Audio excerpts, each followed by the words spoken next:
The aeroplane's thermometer in Figure 33 shows that at this spot, at this time, there is a temperature decrease of 6 degrees Fahrenheit per 1,000 feet. The parcel, shown resting on the surface, rises because it is 1 degree warmer, at 71 degrees Fahrenheit, than the surrounding air, at 70 degrees Fahrenheit. This differential can be caused by the air parcel lying over a portion of the ground that is warmer, perhaps because it is paved, or because it is rock as opposed to the soil of surrounding areas. For whatever reason, there's a difference in temperature, and the air is on the move. Fasten your seatbelt and hang on tight. Keep in mind this air is going to cool off at 5.5 degrees per 1,000 feet, because that's a law, and air is very law-abiding. By 5,000 feet above the ground, it will cool to 43.5 degrees, 5.5 degrees drop per 1,000 feet, times 5 thousands of feet, equals 27.5. 71 minus 27.5 is 43.5. The surrounding air, meanwhile, has cooled to 40 degrees Fahrenheit, 5 thousands of feet times 6 degree Fahrenheit drop per 1,000 feet, equaling 30. 70 minus 30 equals 40. As long as there is a temperature differential, our parcel will keep moving. In fact, because the temperature differential is now greater than it was at ground level, the air packet will move even faster and accelerate its journey to equilibrium. When it gets there is all a matter of degree. The atmosphere depicted in Figure 33 is unstable, since it encourages upward motion of individual air parcels. Let's examine a situation where the atmosphere is cooling at a lesser rate of, say, 3 degrees Fahrenheit per 1,000 feet, Figure 34. Same starting conditions, but this time look what happens at just 1,000 feet AGL. The rising parcel has cooled to 65.5 degrees, or 1.5 degrees cooler than the surrounding air. It becomes a sinker that would be the envy of any major league pitcher. The South may rise again, the air won't, at least not far, because in this instance, the atmosphere is stable. The important fact you need to take away from this explanation is that the environmental lapse rate determines the stability of the atmosphere. Don't forget this concept. It's extremely important. The next time you're on a flight, observe the thermometer during the climb. By noting the rate that temperature changes with altitude, you're measuring the environmental lapse rate in much the same way a weather balloon does. No, you can't get paid for the information. If the environment cools quicker than 5.5 degrees Fahrenheit per 1,000 feet, as shown in Figure 33, then the atmosphere is potentially unstable, because a rising parcel of unsaturated air can't cool as quickly as the environment. You've located the stairway to heaven, but please don't play it for us. If the environment cools at a rate less than 5.5 degrees Fahrenheit per 1,000 feet, or even becomes warmer with altitude, as in a temperature inversion, the atmosphere is potentially stable. The rising parcel of unsaturated air will cool more quickly than its surroundings, and tend to fall back to Earth, as shown in Figure 34. If the environment cools at exactly 5.5 degrees Fahrenheit per 1,000 feet, then a parcel of air will have the same temperature as its surroundings if it's physically moved up or down. The atmosphere would be neutrally stable. In other words, a parcel will neither climb nor descend on its own. Saturated parcels of rising air. So much for unsaturated air. Now, let's get wet. Once these rising parcels cool to within a few degrees of their dew point, condensation occurs and clouds form. Now things get really interesting, because when clouds form, heat is released as the water goes from vapor to visible moisture. Think about it for a second. What is an ice cube if not a big drop of water with the heat sucked out of it? Same goes for water that materializes out of water vapor. In the course of rearranging themselves in a new formation, the water molecules shed heat. You can take my word for it, or you can take 3 years of physics. Your choice. This latent heat, as the physics people call it, gets released into the atmosphere. An air parcel that's busy chugging out clouds doesn't cool as quickly as one that isn't engaging in puffery. In fact, saturated parcels of air cool at rates between 2 degrees Fahrenheit and 5 degrees Fahrenheit per 1,000 feet, depending on how much water vapor, and thus how much trapped heat was in the air to begin with. Figure 36 shows what happens when a rising parcel of air becomes saturated. Let's assume a parcel of unsaturated air is pushed up the side of a mountain. As it ascends, it cools at the unsaturated rate of 5.5 degrees Fahrenheit per 1,000 feet. The environmental lapse rate, as measured by our aeroplane's thermometer, also happens to be 5.5 degrees Fahrenheit per 1,000 feet. At 1,000 feet, this air parcel's temperature is the same as the surrounding air, its environment. It has neutral stability, since the parcel neither wants to rise nor descend. Pushed aloft by the force, the wind against rising terrain, at 2,000 feet, the parcel cools to within a few degrees of its dew point, and the moisture starts to condense. The parcel now becomes saturated. Latent heat is released, causing the rising air parcel to cool at a slower rate of only 3.5 degrees Fahrenheit per 1,000 feet. Push this baby up the mountain just a tiny bit more, and a big difference in temperature will appear between the parcel and the surrounding atmosphere. At 3,000 feet, the parcel has only cooled another 3.5 degrees Fahrenheit, while the surrounding air has dropped by 5.5 degrees. There is now a 2 degree Fahrenheit differential, and the air is about to do the locomotion. It rises on its own because it's warmer than the surrounding air.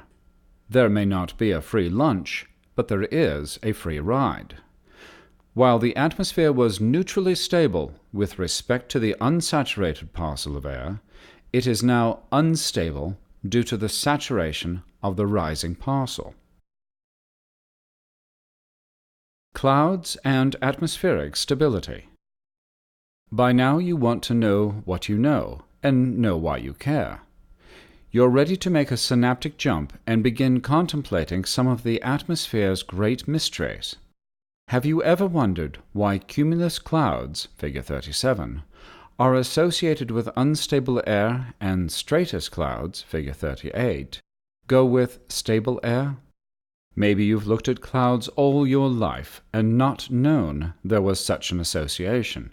Chalk one up for learning and latent heat. When an air parcel moves within unstable air, its direction is upward. Cloud formations tend to accumulate vertically, as you can see in figure 37. Cumulus accumulate. As these clouds build, they eventually release their condensed water in the form of intermittent, showery-type precipitation.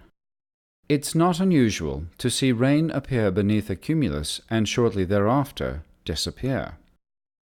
Since cumulus clouds form in unstable air, there is a lot of vertical motion in the atmosphere.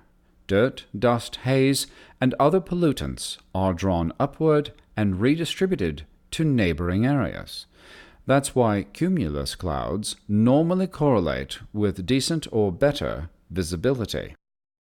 All this vertical motion, of course, produces turbulence, which is a common phenomenon near or under cumulus clouds.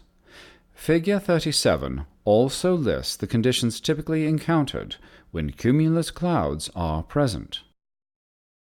When an air parcel moves in stable air, The resulting motion is more horizontal than it is vertical.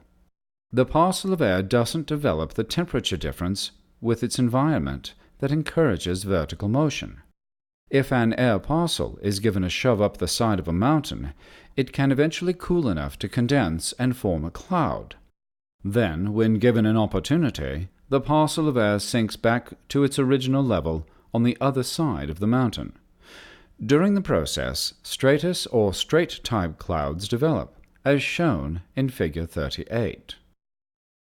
Stratus clouds are the result of water vapor condensing in air parcels that have little vertical movement. For instance, if the atmosphere becomes warmer with height, such as an inversion, parcels of warm air are prevented from rising. Since these air parcels can't move vertically, they tend to be flat on top, and any cloud tops present will take on a straight or stratified appearance. Daniel-san, to see this in action in your very own kitchen, take a stick of cool but not cold butter in your hand and ram it into a plate, narrow end first. Turn upside down, remove the plate, and you will have a fine model of stratus cloud. Moving object meets immovable object. Squish. This is the butterball explanation of stratus cloud formation, and no meteorologist has ever made it public. It is not a turkey. It's no accident that stratus clouds often signal the presence of temperature inversion. Limited vertical air movement in stable air means poor visibility. Pollutants, dust, dirt, and haze become trapped under the inversion, much like dirt under a carpet. Any precipitation associated with stratus clouds is usually in the form of a continuous type of drizzle, because stratus clouds typically contain smaller water droplets than those found in cumulus clouds, and the clouds usually cover a wider area for a longer period of time. Figure 38 depicts the conditions typically found when stratus clouds are present. Weather-wise pilots understand that water in the atmosphere is the enemy. When the atmosphere contains lots of moisture, there is great potential for atmospheric mischief once lifting gets going. For instance, the area around Texas has a great deal of water vapor in the air. I should know. I go to Houston every summer for the Humidity Festival. The area around the Texas Panhandle is called Tornado Alley because some of the world's nastiest thunderstorms swoop through this area. The Gulf of Mexico adds so much water vapor to the air that a fast-moving cold front from the north often provides enough lift to create squall lines, in other words, lines of thunderstorms, hundreds of miles long. In other words, the fast-moving cold front acts like a snowplow in that it scoops or pushes up large parcels of moist air that eventually become warmer than the atmosphere surrounding them. The results are thunderstorms that belch fire, hail, and electricity, the like of which make a T-Rex dinosaur look like a sandbox sissy. Understanding the difference in lapse rates between the environment and a rising parcel of air is perhaps the most important concept to comprehend. You're well on your way to being a real meteorological monster. Before you get too carried away with yourself, though, I must warn you that, like most scientific models, the parcel concept is an attempt to make a simple statement about a remarkably complex real world. As a generalization, it works and provides useful insights. Just as important in determining weather as temperature differences are differences in atmospheric pressure. For years, you've listened to the nightly weather report and nodded when the weather person spoke of highs and lows. Now you're about to get the lowdown on what these terms really mean. High and low pressure areas. One time, in a philosophy class I was taking, the professor asked a very difficult question during our final exam. He really put the pressure on when he pointed to a chair at the front of the room and said, "Prove that that chair doesn't exist." My buddy immediately asked, "What chair?" We'd laughed, the pressure was reduced, and my friend failed. We speak of pressure metaphorically as compelling us to act or move in a certain, almost predictable way. Atmospheric pressure causes air to do the same thing, to move in a certain way. As you might have noticed from our discussion on temperature and air parcels, there is a ceaseless, restless attempt to equalize any differentials in the atmospheric system. This applies to pressure differentials as well. Pressure differences are another way in which the atmosphere gets moved around, helping to create wind and weather. Our atmosphere is composed of megabillions of air molecules. There may even be more air molecules than the number of hamburgers cooked by McDonald's, but maybe not. Each air molecule is affected by gravity. This is why air has weight. At the Earth's surface, air pushes down with a pressure of 14.7 pounds for every square inch, as shown in Figure 39. There's a lot of pressure. The next time you tell someone that you're under a great deal of pressure, you won't be lying. While gravity provides a constant tug on the air, the atmosphere still experiences variations in the pressure it exerts on the Earth's surface. Sometimes individual sections of air are forced upward or downward. Mechanical or thermal forces are often responsible for this movement. Regardless of the cause, small changes in atmospheric pressure can still be felt at the surface of the Earth. We've previously learned that air over the North Pole is cooled and sinks. As the cool, descending air pushes on the surface, its weight is felt as higher atmospheric pressure. Conversely, at the equator, air is heated by warm surface temperature and rises. Rising air reduces the pressure it exerts on the surface, creating extensive areas of low pressure around the globe. Variations in temperature over water and land cause changes in atmospheric pressure. Wherever there is a differential in the atmosphere, be alert, because I guarantee you something will happen to try and equalize it. In the case of pressure, the air moves from areas of higher pressure to areas of lower pressure. Moving air is what we call wind. You are probably the first person on your block, unless you live near a weather person, to truly understand what wind is. Vacuum cleaners are wonderful inventions. They absorb dirt, dust, and small insects, and do it by creating pressure inside the machine that's lower than the pressure outside, as shown in Figure 40. Air moves from the area of high pressure outside the vacuum to the area of low pressure inside the vacuum, carrying the crud with it.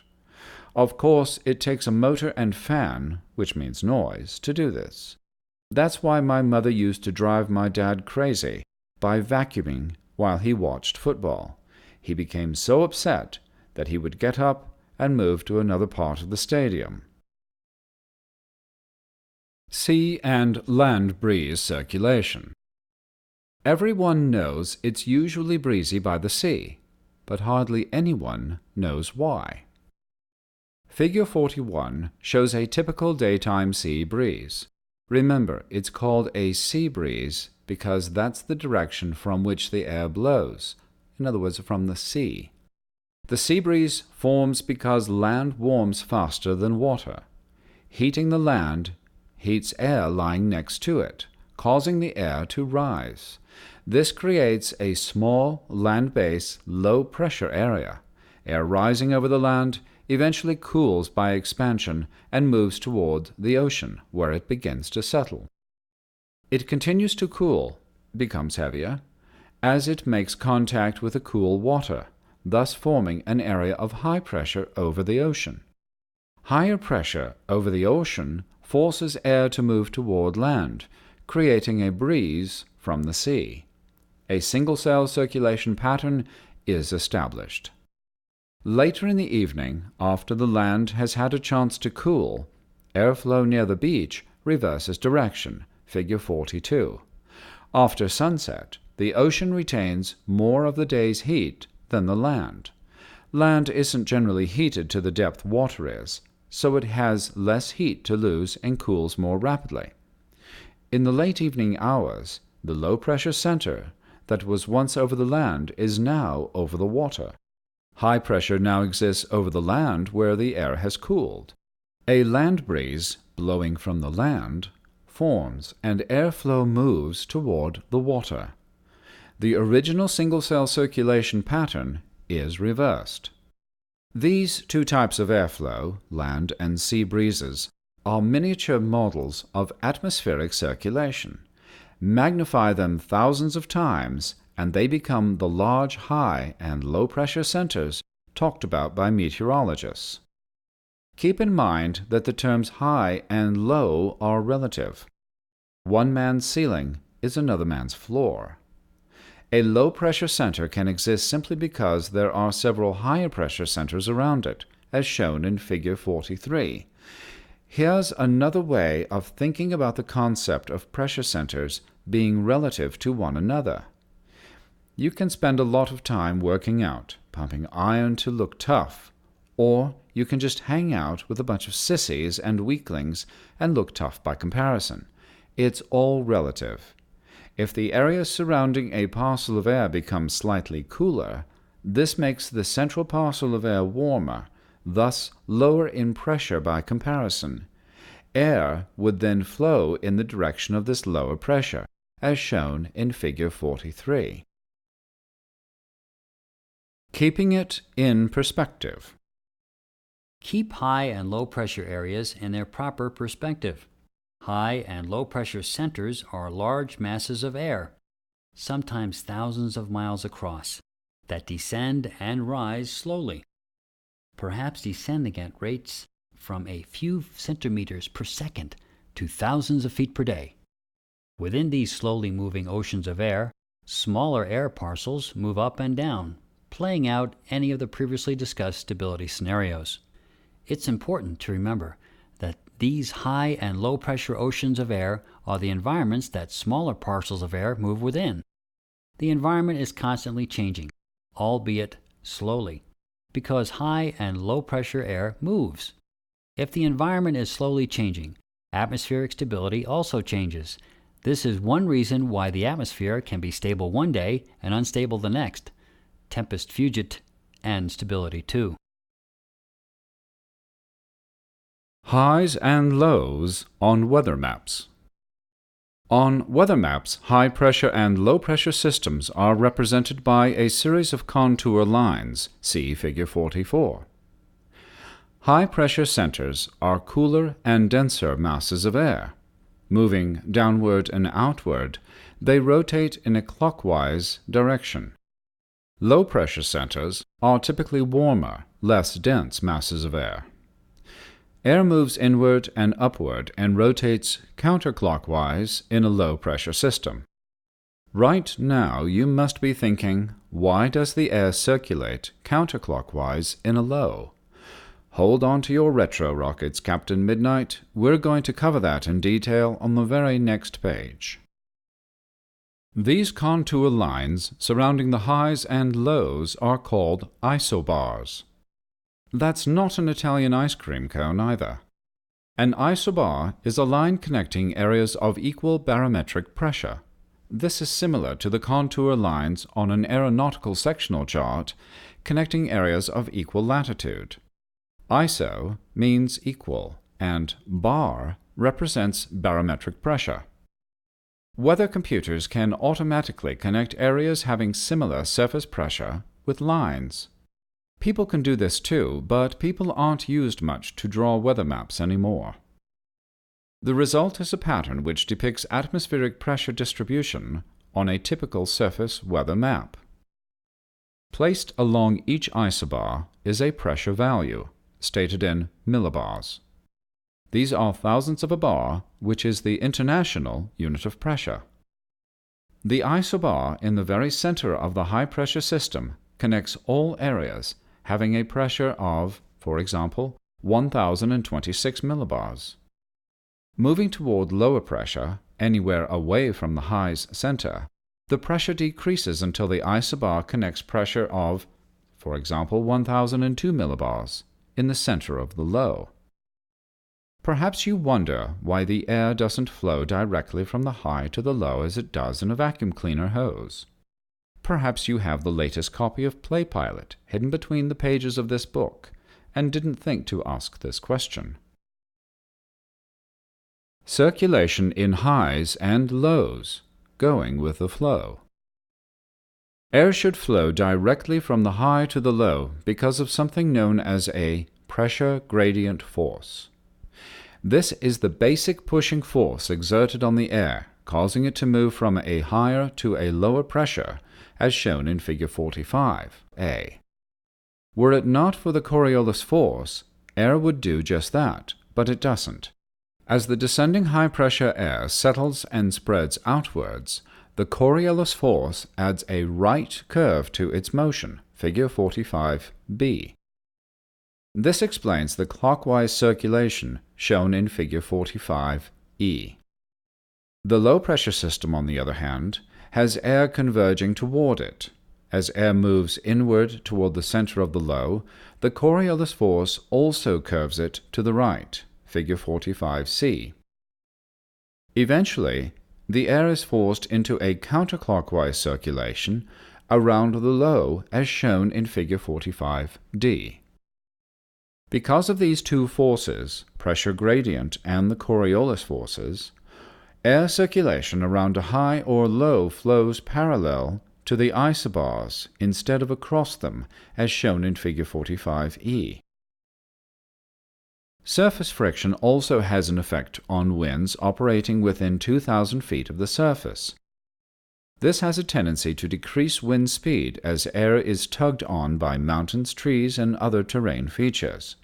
But as the air slows down, it is less affected by the Coriolis force. This means the right curve added to the air diminishes slightly. This gives the wind the appearance of turning slightly left of the isobars within 2,000 feet of the surface, as shown in Figure 46. Over water, where there is less surface friction, wind curves left of the isobars by about 10 to 15 degrees. Over land, with greater friction, wind can curve 25 to 45 degrees left of the isobars. Surface friction explains why weather maps depicting winds for high altitudes, more than 2,000 feet AGL, show isobars aligned differently from maps showing surface isobars. Figure 47 depicts this difference with a constant pressure chart for 10,000 feet MSL and one for the surface. As you will see later, surface winds can give a false appearance of what the wind a few thousand feet above the surface is doing.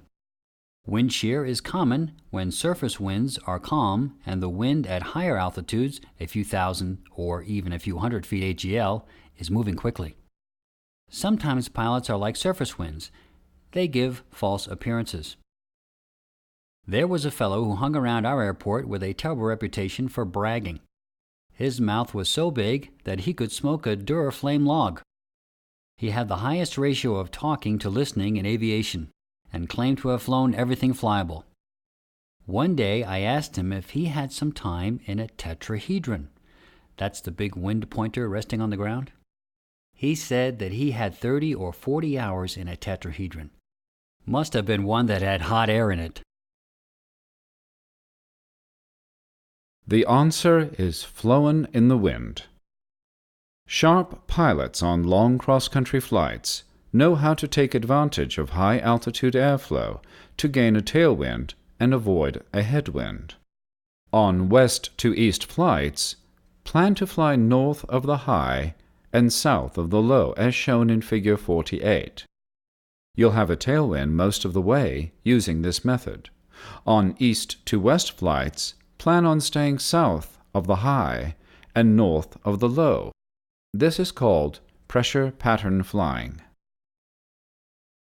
Pilots can tell whether they're approaching a high or low based on the relationship between their wind correction angle and their ground track. For instance, in Figure 49, the aeroplane is flying a ground track from position A to B. Aeroplane A flies into the high-pressure area. Thus, in positions 1 and 2, it needs a wind correction to the right to maintain its ground track. As the aeroplane flies away from a high, it must be flying toward a low. Approaching a low requires an increasing left wing correction as shown in position 3 and 4. Flying out of a low, the aeroplane moves toward another high with the expected wind correction angle to the right of the ground track as shown in position 5 and 6. You will always make a wind correction to the right when approaching a high, and to the left when approaching a low. If you ever want to determine the position of a low-pressure center, simply stand with your back to the wind, rotate 30 degrees to the right to compensate for the effects of ground friction, and stick out your left hand. It will point in the direction of the low, as shown in Figure 50. As high-pressure air descends, it eventually makes contact with the surface. Since it can't penetrate the ground, it spreads out in all directions. Meteorologists call this divergence. As we've already learned, the air spreads out away from the center of the high, and the Coriolis force causes it to curve to the right, thus setting up a clockwise circulation. Low-pressure air converges near the center of a low. Having nowhere else to go as it converges from all directions, it begins to rise. Interestingly, convergence in the low accelerates the air. In much the same way, a spinning ice skater picks up speed by bringing his or her arms in toward the body. Wind speed in a low increases because air converges, is brought in, toward its center. This explains why wind velocities are generally higher around a low than a high. Notice how the isobars are spaced in Figure 51. They are more closely spaced around the low than the high. Closely spaced isobars indicate a rapid pressure change. Rapid pressure changes mean faster winds. Isobar comparison around the high and low provides you with a good indication of wind speed in that system. Weak pressure gradients, areas where there isn't much horizontal pressure change, are shown by dashed lines, as shown above the high in Figure 51. Expect light winds in this area. Weather associated with highs and lows. In addition to wind direction and speed, high and low pressure centers have their own weather associated with them. As high pressure air descends, it tends to warm up slightly, decreasing the relative humidity. Clouds are less likely to form with decreasing relative humidity, and clouds that are present are likely to dissipate. Highs are generally associated with clear skies. Lows, on the other hand, have rising air that expands and cools. If the air within the low approaches its dew point, condensation occurs. If this happens, clouds appear and the weather usually gets worse. Air that condenses in a low-pressure system releases its latent heat, which adds to the heat content of the low-pressure system. The low-pressure area is now slightly warmer, causing it to rise faster. This further increases the chance that the weather in a low-pressure area will continue deteriorating. Remembering that you make a left wind correction when flying toward a low, you can use the rule of L, left, low, and lousy, to help remind you what weather to expect. Keeping it in perspective. Let's back off for a second in order to see the big picture. Large masses of air circulate around high and low pressure areas. Within these large masses, which heat or cool due to rising and falling air, individual parcels of air can in turn rise and fall. driven by changes in the environmental lapse rate. Once again, you can see that the stability of the atmosphere is affected by several interacting variables. Ridges and troughs. Pressure patterns can take on rather unusual elongated shapes. To the novice, they're just pretty. To the trained eye, they're pretty important. Figure 52 shows an extended area of a high and a low pressure center. An elongated area of low pressure is known as a trough. The pressure along this line is lower than the pressure on either side. Notice how the isobars show counterclockwise circulation at the trough line, but don't form a closed circulation pattern. A trough frequently delineates the boundary between two different pressure centers. Just as pigs gather at a pig trough, storms gather at an atmospheric trough. Perhaps the best way to think about a trough is to consider it, metaphorically, to be like a valley as shown in Figure 53. The floor of the valley is lower than the mountains bordering it. Given the chance, water would easily flow into this valley. In a similar way, a trough allows air to converge, to flow into it. Of course, the air doesn't really sink into the trough. It just flows toward the lower pressure and rises. The concept of a trough simply makes it easier for meteorologists to visualize the way air flows. An elongated area of high pressure is known as a ridge, as shown in Figure 53. The pressure is higher along the center of the ridge than it is on either side. Think of a ridge as a mountain of piled-up, heavy, descending air. The circulation of air along the isobars at a ridge line is clockwise, but the isobars don't form a closed circulation. In other words, they still have descending air, but it doesn't follow typical clockwise circulation around a specific center point. Ridges exhibit characteristics similar to highs, with descending air and a minimum of cloudiness and precipitation. But highs and lows are associated with more than the horizontal air flow. These pressure centers attract or repel massive moving wedges of air known as frontal systems. Frontal systems. Several years ago, a pilot lifted off in his Cessna 152, failed to correct for a crosswind, and drifted on a collision course toward the tower. The controller called and said, "Hey, Cessna 32 Bravo, what are your intentions?" The reply was, "I intend to avoid the tower, if I'm not too busy talking on the radio." The pilot and the controller had a little confrontation. Likewise, air masses of different densities that bump into one another can also cause confrontation. We call this confrontation a front, which is the battleground where these air masses meet. Frontogenesis is about frontal formation, as Genesis, the first book of the Old Testament, is about how the universe formed. It's about two air masses having different properties that bump into one another and battle it out. At first glance, you'd think the air would just sort of mix itself together and everything would even out. It doesn't work that way because the differences in temperature result in a difference in density. Things of different densities, such as oil and water, don't mix readily. The zone of transition between air masses of different densities is called a front. Think of it as the place where the weather action is, and often the place you, as a pilot, don't want to be.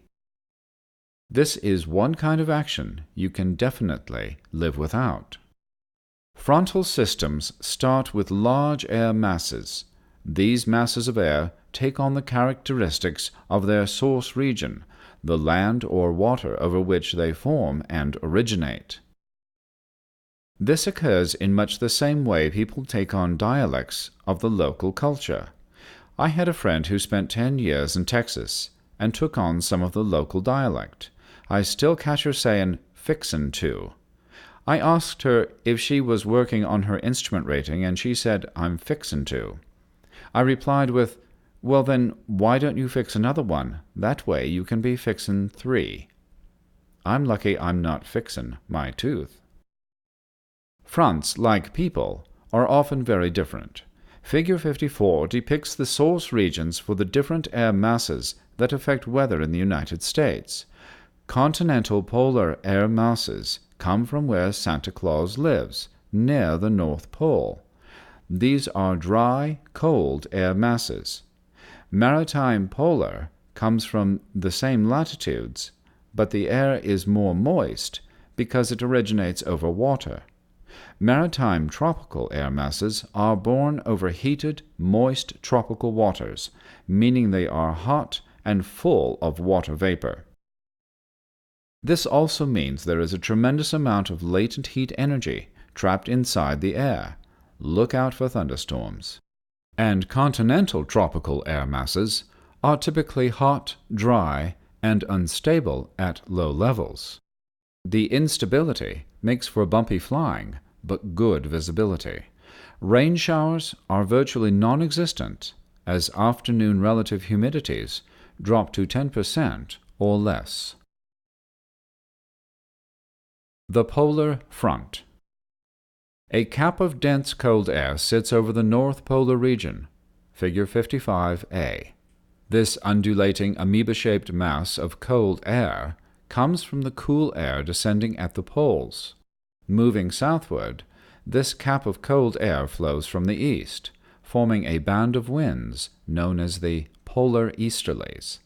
The polar front is the zone between the cold polar easterlies and the warmer prevailing westerlies. Several protrusions, or waves of cold air, occur along this frontal zone.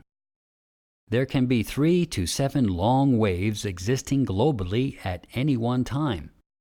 These long, protruding waves of cold air are anything but stationary, plunging and retreating like the probing tentacles of an octopus.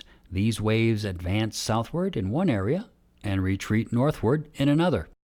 It's this advance and retreat that we, as ground observers, experience as frontal movement. During winter, a long cold wave of this air can plunge down into the tropics, as shown in Figure 55b.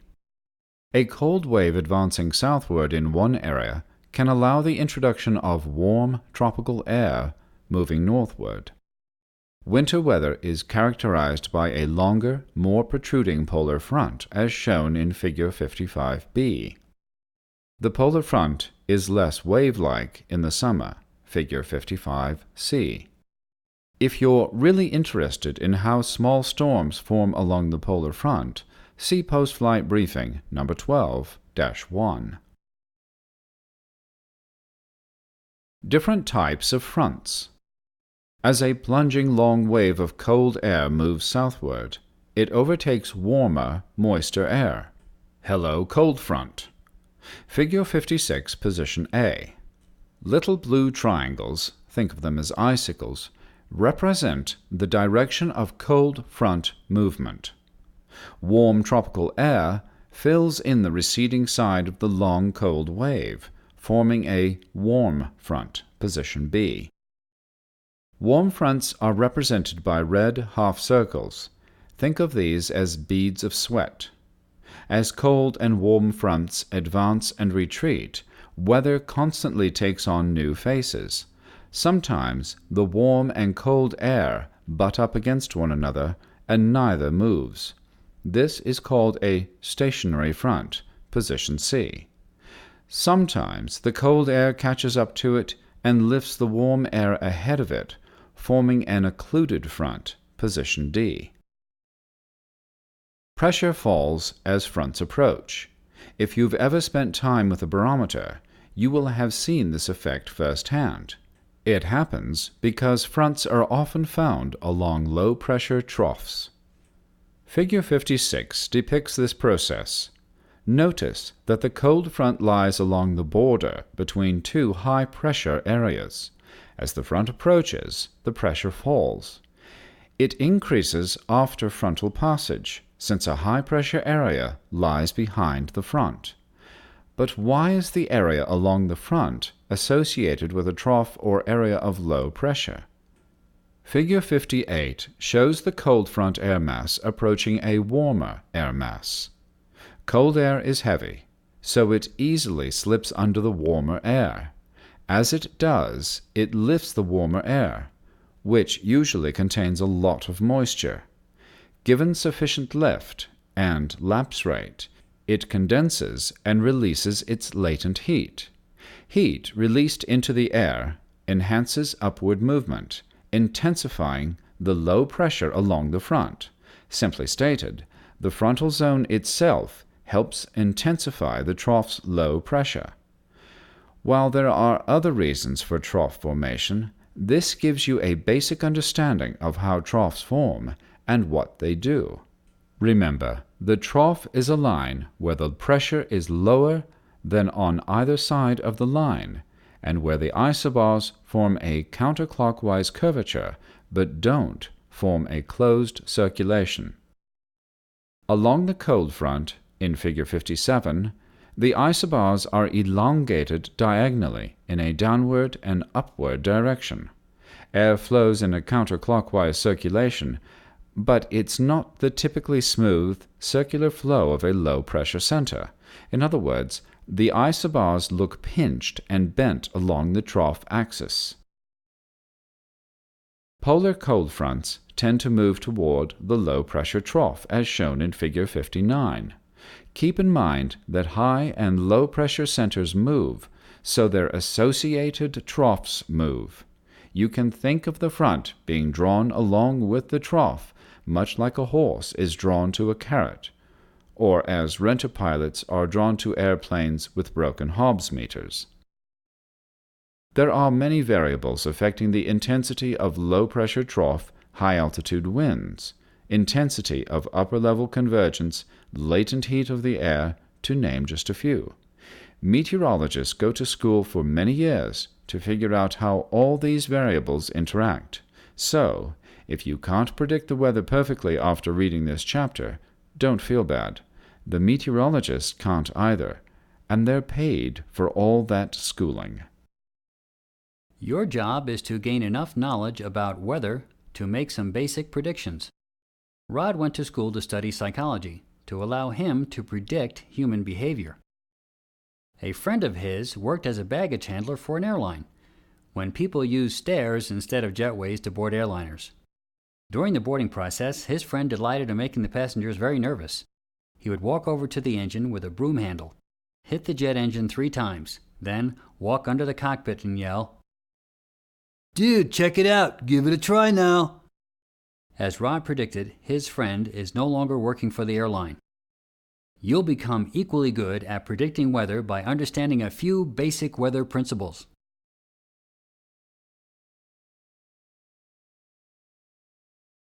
Discontinuities across a front.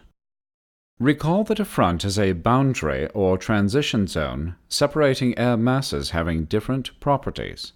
As you cross a front, these properties change and become discontinuous.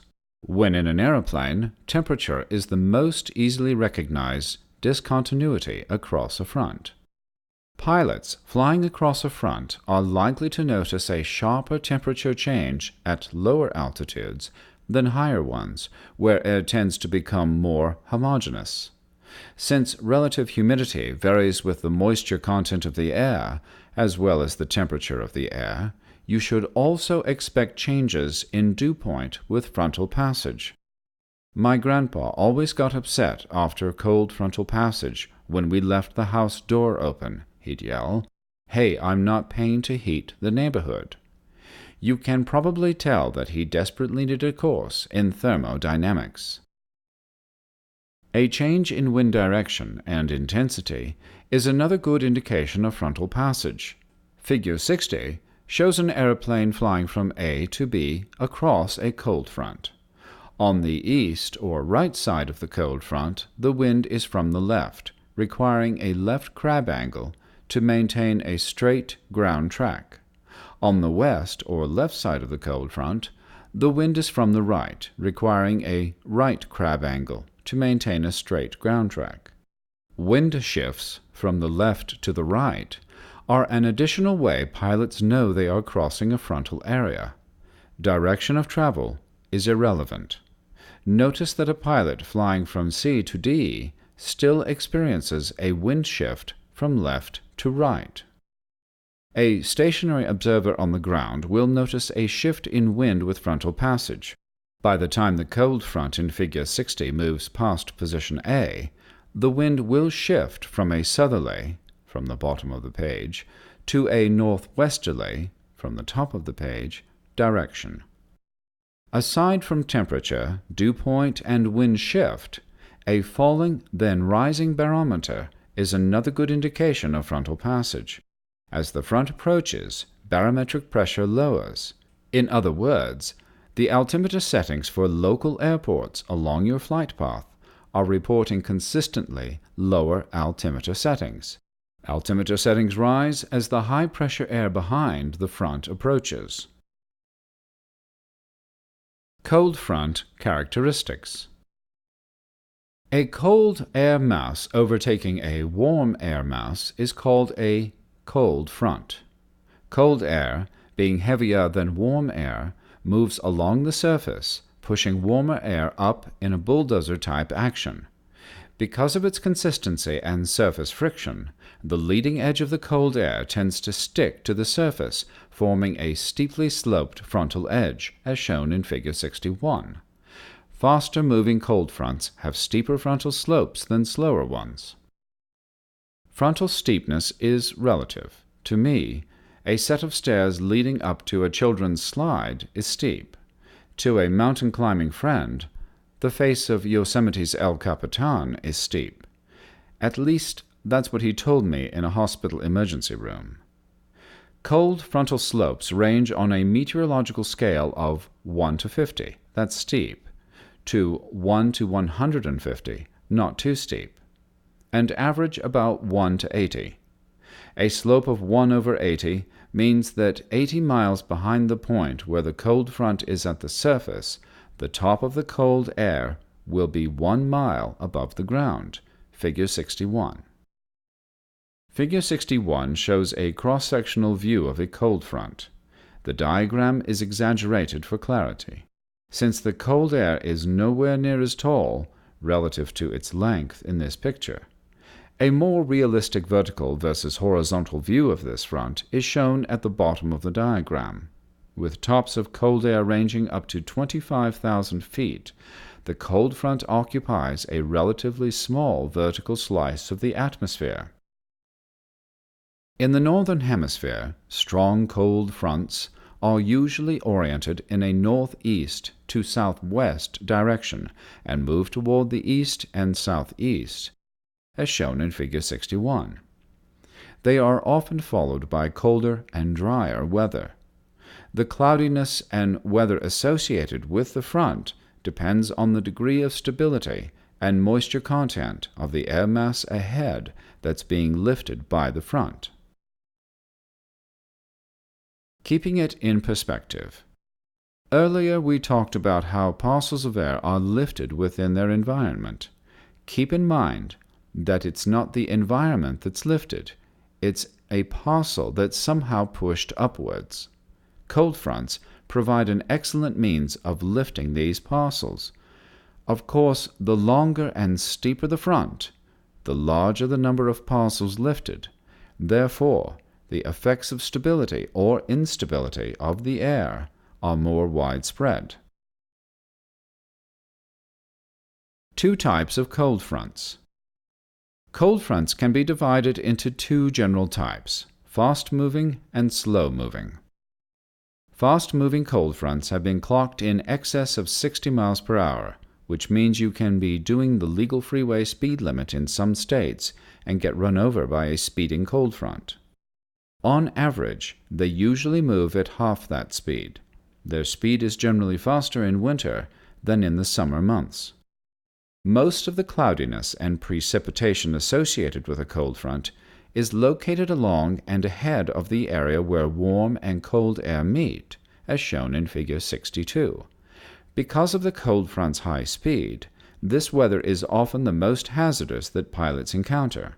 Couple a fast-moving, steep-sloped cold front with unstable moist air, and you have the possibility for cumulonimbus, nimbus means rain, clouds, scattered thunderstorms, and rain showers in advance of the front, as shown in Figure 62. Fast-moving cold fronts can generate squall lines 30 to 180 miles in advance and parallel to the front, as shown in Figure 63. Squall lines are lines of thunderstorms containing some of the most turbulent weather known to pilots. Some meteorologists speculate that an isolated wave form may cause prefrontal lifting in the warm, moist air preceding the cold front. Think of this prefrontal wave, called a gravity wave, as the form appearing in the long garden hose that's given a good shake.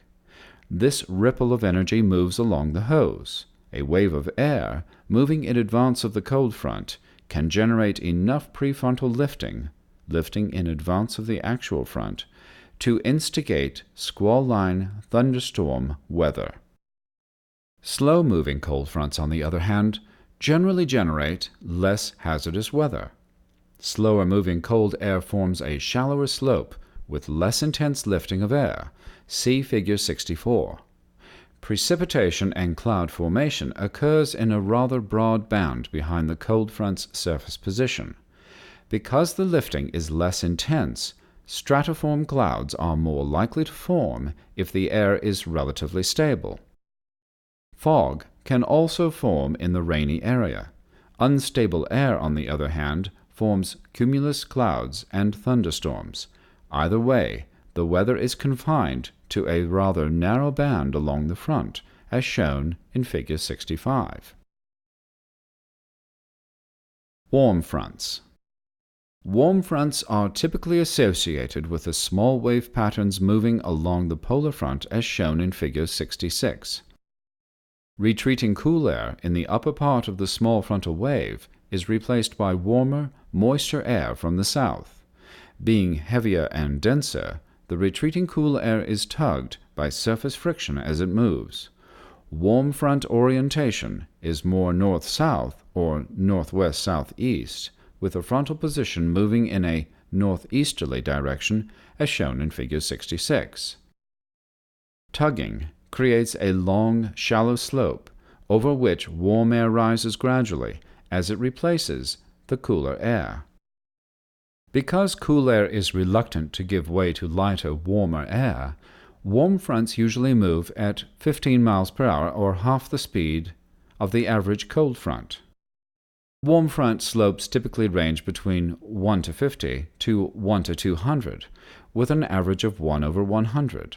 A shallower slope means that warm frontal weather is distributed over a larger area than that of a cold front. If the rising warm air is moist and stable, stratiform-type clouds develop in the warm front. The sequence of cloud formation encountered in advance of the warm front is cirrus, cirrostratus, altostratus, and nimbostratus. Precipitation increases gradually with the approach of the warm front and usually continues until it passes. This sequence is seen in Figure 66. It's not unusual to have thunderstorms embedded in the stratus cloud mass if the air being lifted by the warm front is warm, moist, and conditionally unstable, as shown in Figure 67. Widespread precipitation ahead of a warm front often causes low stratus and fog to form. The precipitation raises the humidity of the cold air to saturation. This and other related effects produce low ceilings and poor visibilities over a wide area. The warm frontal zone itself often has wide areas with ceiling and visibility reports of 0. Such a condition is called 0-0 in pilot talk, or not with me in the airplane you don't in passenger lingo. If the retreating cold air has below freezing temperatures, the precipitation can take the form of freezing rain or ice pellets. Freezing rain accumulates quickly on aeroplanes, making it very dangerous to pilots.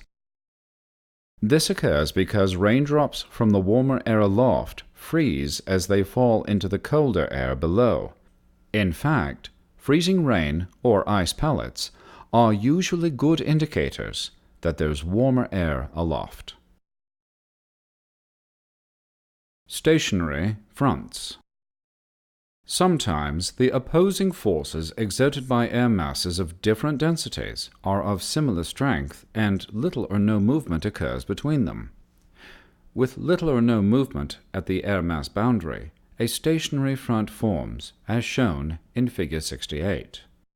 Wind on either side of the boundary blows parallel to the front, rather than across it. While stationary fronts are seldom precisely stationary, they usually move at a rate of less than 5 knots.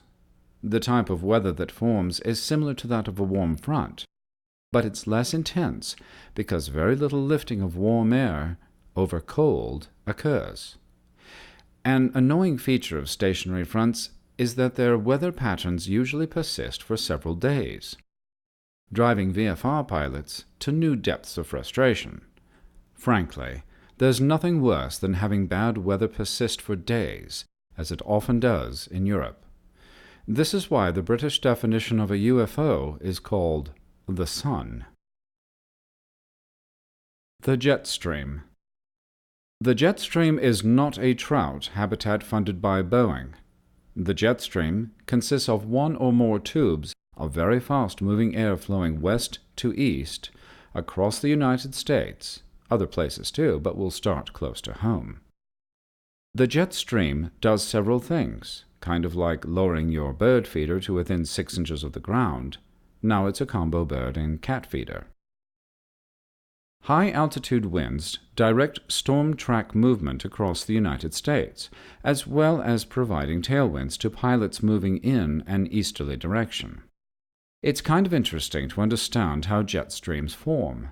If you share my interest, take a look at Post-Flight Briefing number 12-2 for more information. Thunderstorms. Thunderstorms are Mother Nature's bad boys.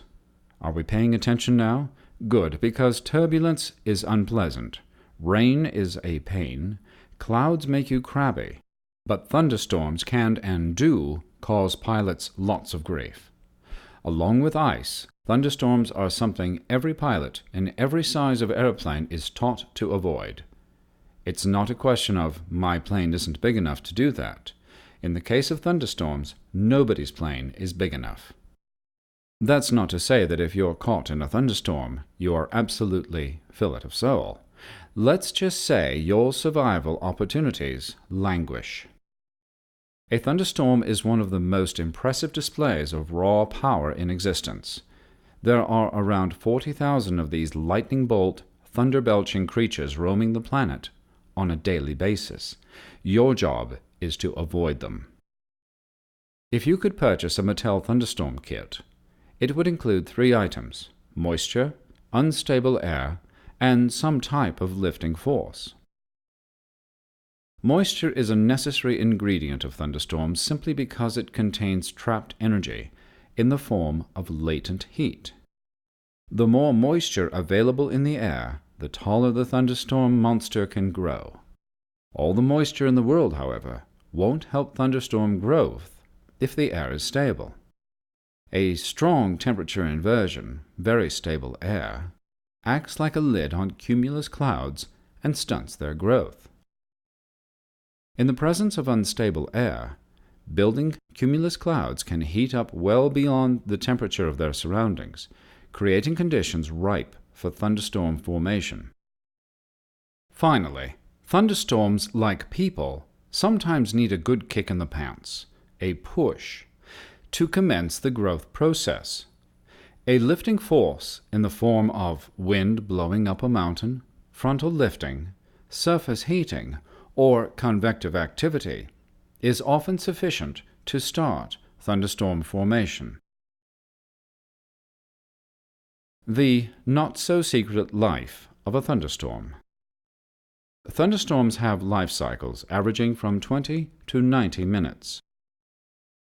They usually form in clusters of 2 or more cells, each with various stages of development. Thunderstorm cells have 3 stages: cumulus, mature, and dissipating. You can think of these as the beginning, middle, and end of a brief but very electric story. Let's examine each stage. Cumulus stage. The first stage of a potential thunderstorm is the cumulus stage. Although cumulus clouds don't always become thunderstorms, the initial stage is always a cumulus cloud, as shown in Figure 69a. Air parcels, given an initial shove by a lifting force, front, mountain, or convective heating, form a small cumulus cloud in the unstable air. As the cumulus cloud grows, updrafts draw in more moist air from below. Latent heat is released as this moisture condenses. This makes the cloud warmer and accelerates its growth. The cumulus stage is characterized by updrafts that can be in excess of 3,000 feet per minute. Have you ever heard of frozen birds falling from the sky? This is one of those sure they do stories. That's true. Ducks and other birds flying beneath a building cumulus cloud can be drawn up into the cloud's belly. I'm sure the little guys have their power off and landing gear down, but they are unable to keep from ascending. They are promptly dequacked, frozen solid, and spit out the top or side of the cloud, where they fall to earth. Mature stage. Thunderstorms are the nastiest when mature. This stage is characterized by updrafts, downdrafts, turbulence, sometimes severe, low-level wind shear, hail at times, ice, rain, and lightning. This is the most dangerous stage of a thunderstorm's life cycle. Toward the end of the cumulus stage, just before the mature stage, there's a lot of water in the cloud. The cloud droplets are very close together and give the cloud its crisp, well-defined appearance. As more low-level, moisture-laden air is drawn into the cloud, the condensation process continues, producing additional cloud droplets in the updrafts. Pretty soon, the cloud droplets begin bumping into each other and start combining, growing larger and larger. In fact, it takes about 1 million tiny cloud droplets to produce a respectable-sized raindrop. Gravity pulls on these droplets just as it does your aeroplane and beltline. So, what's holding all of them up in the cloud? The only thing keeping the raindrops aloft is the updraft. As long as they are not too heavy, they are held aloft. The faster the updraft velocity, the larger the raindrops.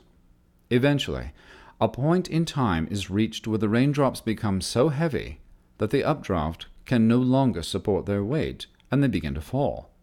Yet they're still growing as they collide with other cloud droplets.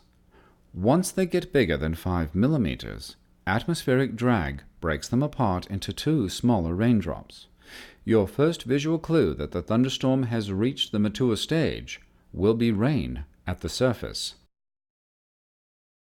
Falling water creates downdrafts, because raindrops tend to drag air along with them as they fall. The greater the rainfall rate, the greater the downdrafts. If you don't believe this, try an experiment the next time you're in your home-based karaoke club system. In other words, your shower. Run the water and notice how air currents swirl as droplets shoot out from the shower head. This same principle is responsible for the downdrafts found within the cumulus cloud. With a combination of updrafts and downdrafts, the mature stage offers the greatest amount of turbulence and wind shear. Hail, if any, is likely at any time during this stage. It's not unusual for thunderstorms to grow to 25,000 to 35,000 feet. In certain parts of the country, they can tower to 50,000 to 60,000 feet, extending into the tropopause. Airline pilots try to avoid being anywhere near thunderstorms. It's simply uncomfortable and sometimes dangerous for passengers. Consider that most airline lavatories have places to dispose of razor blades. How would you like to be shaving at 29,000 feet, hit turbulence, and come out looking like Van Gogh? Dissipating stage. Throughout the mature stage, downdrafts develop and updrafts weaken.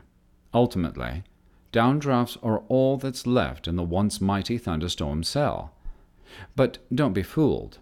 Although aged on a meteorological scale, this geriatric cloud still packs a powerful wallop of gusts and turbulence. The dissipating stage is often characterized by an anvil top, figure 69c.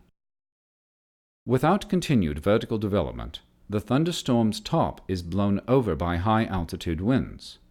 The upper part of the cloud resembles a blacksmith's anvil, which points in the direction the storm is moving. These same winds begin to disassemble the cloud's structure. With most of the water gone, the cloud is composed almost entirely of ice crystals, which changes its appearance. The crisp, sharp edges now look soft and fuzzy. Rain at the surface is now light. Thunderstorm types. The lifting action required for thunderstorm formation can be furnished by any of four sources: heating from below, creating convective currents, lifting by a front, air movement up a mountain, or convergence of air. Typically, thunderstorms form in air masses, in fronts, or over mountains. Air mass thunderstorms. Air mass thunderstorms generally form within a warm, moist air mass and are not associated with fronts.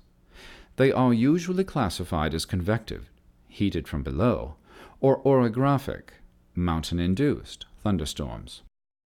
They are usually isolated and widely scattered enough that pilots can safely navigate around them. The most important characteristic of an air mass thunderstorm is that it moves very slowly, making it relatively easy to avoid. What makes them tricky is that they are very hard to forecast. During the afternoon or early evening, land masses can provide enough heating for air to begin rising and condensing. Figure 70a illustrates this process. With enough moisture and instability, thunderstorms form. Troughs or areas of decreasing pressure can also provide the necessary lifting for thunderstorm formation, as shown in Figure 70b. Orographic thunderstorms. Orographic thunderstorms occur when moist, unstable air is forced up mountain slopes, as shown in Figure 70c. When heating from below works in conjunction with other lifting forces, orographic lifting for instance, air mass thunderstorms tend to increase in frequency, especially during afternoon and early evening. Sometimes thunderstorms are scattered along mountain peaks and safe passage around them is possible. When the conditions are right, however, you can have entire mountain ranges obscured by orographic thunderstorms. It's not unusual to have violent thunderstorms preventing passage for substantial distances in mountain ranges such as the Rockies.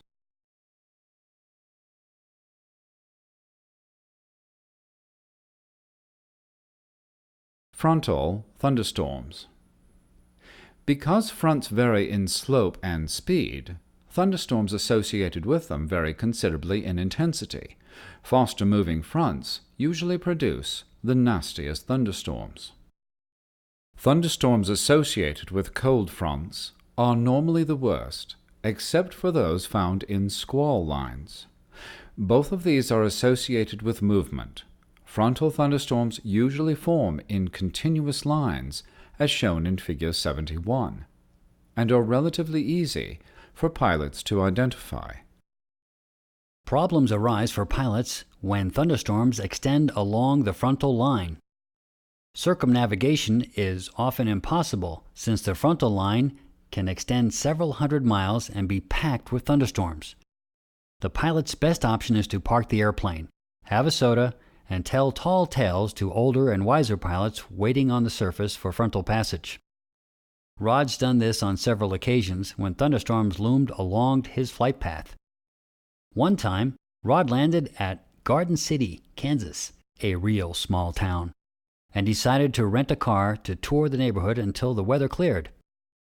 Rod walked into the car rental shop and said, "Sir, I'd like to rent a car." The agent said, Bud's got it." Thunderstorms can also be found in warm fronts. The gentleness of warm frontal lifting produces stratiform-type clouds. These clouds can hide thunderstorms, as shown in Figure 72. These hidden pilot pokers are called embedded thunderstorms. Embedded thunderstorms are not easily visible to pilots. Fortunately, because of the shallow lifting, thunderstorms associated with warm fronts are usually the least severe of all frontal-type thunderstorms. Warm occlusions can also produce thunderstorms. Rapid lifting of warm air occurs along the upper cold front, which sets off thunderstorm development, as shown in Figure 73. These thunderstorms are usually more severe than those found in warm fronts, and in a similar fashion, they are usually embedded in stratiform clouds. Squall lines. As if one thunderstorm weren't enough, and it is, these electric shows sometimes appear in extended lines, sort of like a chorus line of trouble. Squall lines are associated with the most severe of weather conditions: large hail, destructive winds, and tornadoes. Squall lines often develop 30 to 180 miles ahead of and roughly parallel to a fast-moving cold front, as shown in Figure 74. Squall lines frequently accompany cold fronts, but a cold front is not an absolute requirement for their existence. Low-pressure troughs, easterly waves, or atmospheric convergence can also produce squall lines. Thunderstorm turbulence.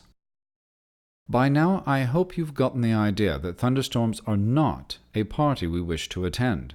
Most thunderstorms have the capability to produce extreme turbulence and up and down drafts that far exceed the capability of most light aircraft to cope. You do not ever want to fly into a thunderstorm, but with a little understanding and a lot of respect, you can often safely circumnavigate these airborne bullies. One of these significant hazards produced by thunderstorms is something known as the first gust, which is illustrated in Figure 75. During the mature stage, when rain begins falling from beneath the cell, a massive gust of cold air shoots down to ground level and spreads out in a horizontal direction. Winds of 20 to 50 knots and higher, within 150 feet of the ground, have been reported.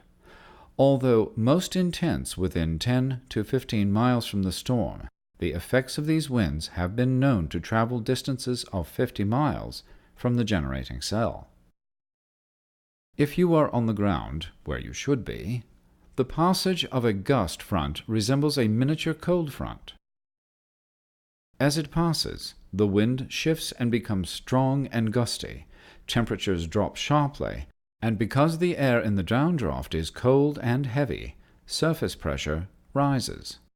This cold air can linger close to the ground for several hours after the thunderstorm dissipates. Seasoned pilots expect rapid changes in both wind direction and velocity. They watch for several signs of the first gust when thunderstorms are present. They keep an eye out for the first signs of rain beneath the cell. This usually indicates rapid changes in wind direction or velocity. Rising dust and flailing trees also indicate the presence of this gust. Before the arrival of a gust, the very best place to be is on the ground. Think carefully about taking off or landing in the presence of an anticipated thunderstorm. Sometimes it's better to wait for the storm to dissipate or move before taking off or to head for another thunderstorm-free airport for landing. Patience is the most often rewarded virtue in aviation. Virga. Virga. Variable, intense rain gradient aloft is virgin rain. It's called virgin because the rain doesn't touch the ground, as shown in Figure 76. Virga occurs when rain falls from a cumulus cloud, usually an altocumulus cloud, and evaporates before hitting the surface. Think of virga as a do not disturb sign. As rain falls into the drier and warmer air beneath the cloud, it evaporates, as shown in Figure 77. You know it takes heat to evaporate water. Where does this heat come from? It comes from the air the rain falls through. This makes the air cold. The cold air falls, picking up speed as it descends. You can expect moderate turbulence and high-velocity downdrafts beneath virga. Daniel-san, my advice to you is to avoid flying directly underneath and near virga. You're thumbing your nose at the gods of turbulence and wind shear if you do. If you see either virga or the downburst from a thunderstorm near the airport, I'd recommend, Daniel-san, making friends with your car until phenomena dissipate. Thunderstorm avoidance. No one wants to get beat up. One time, while at school, a big sixth grader came up, grabbed me, and demanded my lunch money. I gave it to him and decided that would be the last time I'd hire on as a substitute teacher. What I needed was some form of defense, similar to what pilots need against thunderstorms. The best means of defense is avoidance. Avoid thunderstorm cells by at least 20 miles, Figure 78. That may seem like a lot, but it isn't. Thunderstorm cells have tentacles of turbulence reaching out many miles. While turbulence is more frightening to pilots than it is structurally damaging to aeroplanes, assuming you're flying at or below maneuvering speed, it should be avoided. Besides, it bothers passengers and makes them think you don't know how to fly smoothly. Flying between two cells is recommended only if enough distance separates them. Most pilots use a minimum of 40-mile separation between big cells for this minimum distance. Also, avoid flying directly underneath a thunderstorm cell. Once the cell becomes mature and rain falls, you can expect substantial downdrafts in the core of the rain shaft. Small airplanes don't have sufficient power to even think about outclimbing these downdrafts. Lightning. Lightning is a phenomenon associated with every thunderstorm. Without lightning, you'd have no thunder. While not much of a problem during the day, it's a real thriller at night. The most important thing to understand about lightning is that it seldom affects aeroplanes in flight. What it does affect is you, the pilot. A reduction in night vision occurs when your pupils close as a reaction to intense light display. It's not unusual for pilots to experience varying degrees of night blindness from lightning many miles away. Turning the white cockpit lights up as bright as possible is usually the best remedy for acclimating yourself to future flashes. This simply gets the eyes used to an elevated light intensity. Turbulence and wind shear. Nothing bothers people more than an unsettling force they can't see. After all, isn't that what horror movies are made of? Actually, the scariest part of the movie is that the producer took $7 from you. Pilots experience the same thing with turbulence. It's there, but they don't know where. There are, however, several ways to anticipate and avoid turbulence and wind shear. Let's start with an understanding of wind shear and find out when and where it might occur. Wind shear occurs when wind makes a rapid change in direction or velocity or both. If you're standing by the roadside and a truck goes by, your pants or skirt start to wiggle. In one instant, the wind was calm. In the next, it changed in direction and or velocity with truck passage. If it was a big enough and fast enough truck, the wind shear might have ripped your pants clean off and taken a toupee along with it. Wind shear and its associated turbulence can become a factor during landing when winds flow over uneven terrain. Figure 79 shows how this might occur. Like water flowing over rocks on a creek bed, wind is upset, tumbled, and churned as it flows over buildings, trees, and other structures near the runway. Often, wind shear is hardly felt as more than a bump in low wind conditions, but given enough wind speed, say 10 to 15 knots, turbulence can be quite noticeable. Anticipating bumpiness, most pilots add a few knots onto their approach speed, perhaps 5 knots or more, for better controllability during landing. Of course, they'll make sure the extra speed doesn't cause them to run out of runway. Knowing where to expect turbulence prevents you from being shocked when it appears. Convective currents are the most common form of turbulence you're likely to encounter in flight. As we've already seen, convective activity is often responsible for the start of thunderstorm formation. On a smaller scale, it becomes quite noticeable at low altitudes during approach to landing, as shown in Figure 80. The uneven heating of land along your approach path causes variable concentrations of heated air near the surface. When the air is hot enough or when it's disturbed, heated air parcels rise, creating vertical currents of air. Air parcels cool as they rise, eventually falling back to Earth. It's these rising and falling parcels that upset or disturb your glide path. Darker surfaces, such as plowed fields and paved roads, warm up quickly, producing rising currents of air. Conversely, green fields and small bodies of water remain cooler, creating downward currents of air. On approach, the glide path you anticipate can require noticeable changes in pitch and power, depending on how strong the up and down drafts are. The territory beneath cumulus clouds is a place that's almost guaranteed to give you the elevator effect. See Figure 81. While not necessarily severe or extreme, it's often uncomfortable for passengers. Fair weather cumulus clouds are generally visible indications of rising and condensing air. The smoothest ride is generally found above these clouds. Of course, when cumulus clouds reach many thousands of feet in height, getting on top presents some difficulty for those airplanes without turbocharging.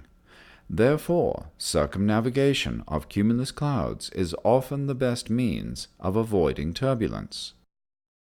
Hey there, Sammy. It's a little-known fact that the only people who love turbulence are airline flight attendants.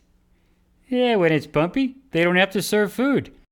This explains why flight attendants can sometimes be found in the back of the airplane, jumping up and down, creating artificial turbulence. Mountain waves. A mountain wave is not something you do from your aeroplane while flying over backpackers in the Rockies. A mountain wave is something much more interesting. Throw a pebble in a still pond and wave patterns radiate outwardly, eventually traveling across the entire pond. If we move water over a pebble, a curve is added to the flowing stream. When air moves over a larger pebble, a mountain range for example, it also has a curve added to its motion, as shown in Figure 82. Given enough wind speed and large enough mountains, these wave patterns can travel hundreds of miles from their generating source.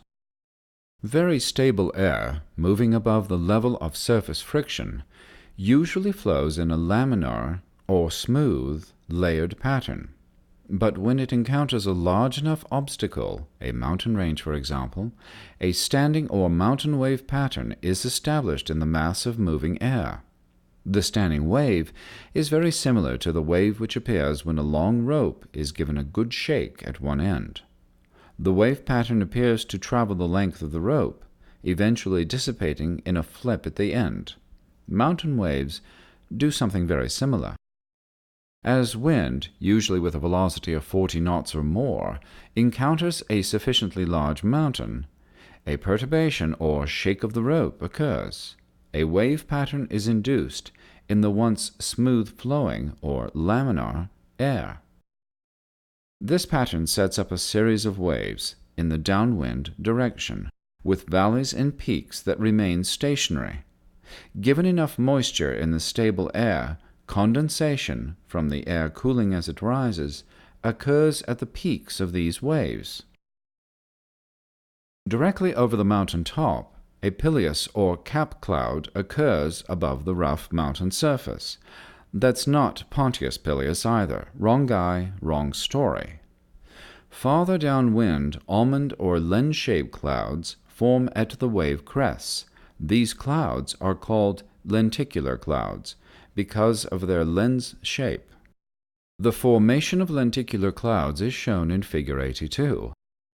As moist air rises on the upwind side of the wave, it cools and condenses, producing a cloud.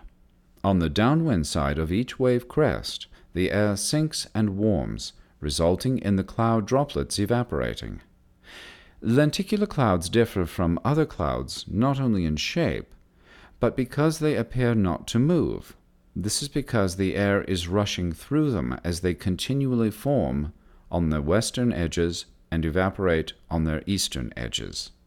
This is why they are sometimes called standing wave clouds. When the air between the cloud-forming layers is too dry to produce clouds, lenticular clouds will form one above the other. Sometimes, when a strong wind blows perpendicular to a tall mountain range, the wave pattern extends up into the stratosphere. This produces a dramatic display resembling a fleet of UFOs. It's quite typical for mountain waves to form 100 miles or more downstream from the mountain barrier. Directly underneath the lenticular clouds, a small rotor cloud can frequently be found below mountain peak altitudes. Rotor clouds result from the frictional effects of the surface and a lifting action from the rising crest of air. Air velocity is slowed near the surface yet flows faster at higher altitudes.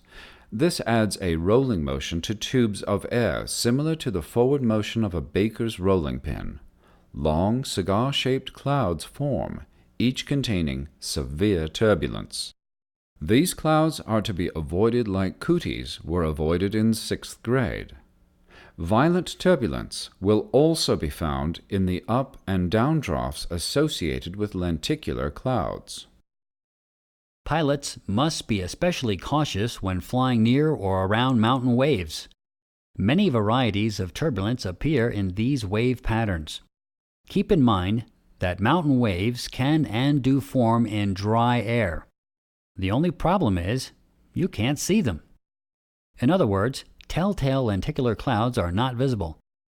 With the lack of clouds in dry, fast-moving air, pilots sometimes expect little or no hazard when approaching a mountain. Smart pilots, however, understand that winds in excess of 25 knots at mountaintop altitudes are sure to bring some degree of turbulence as well as up and downdraft hazards.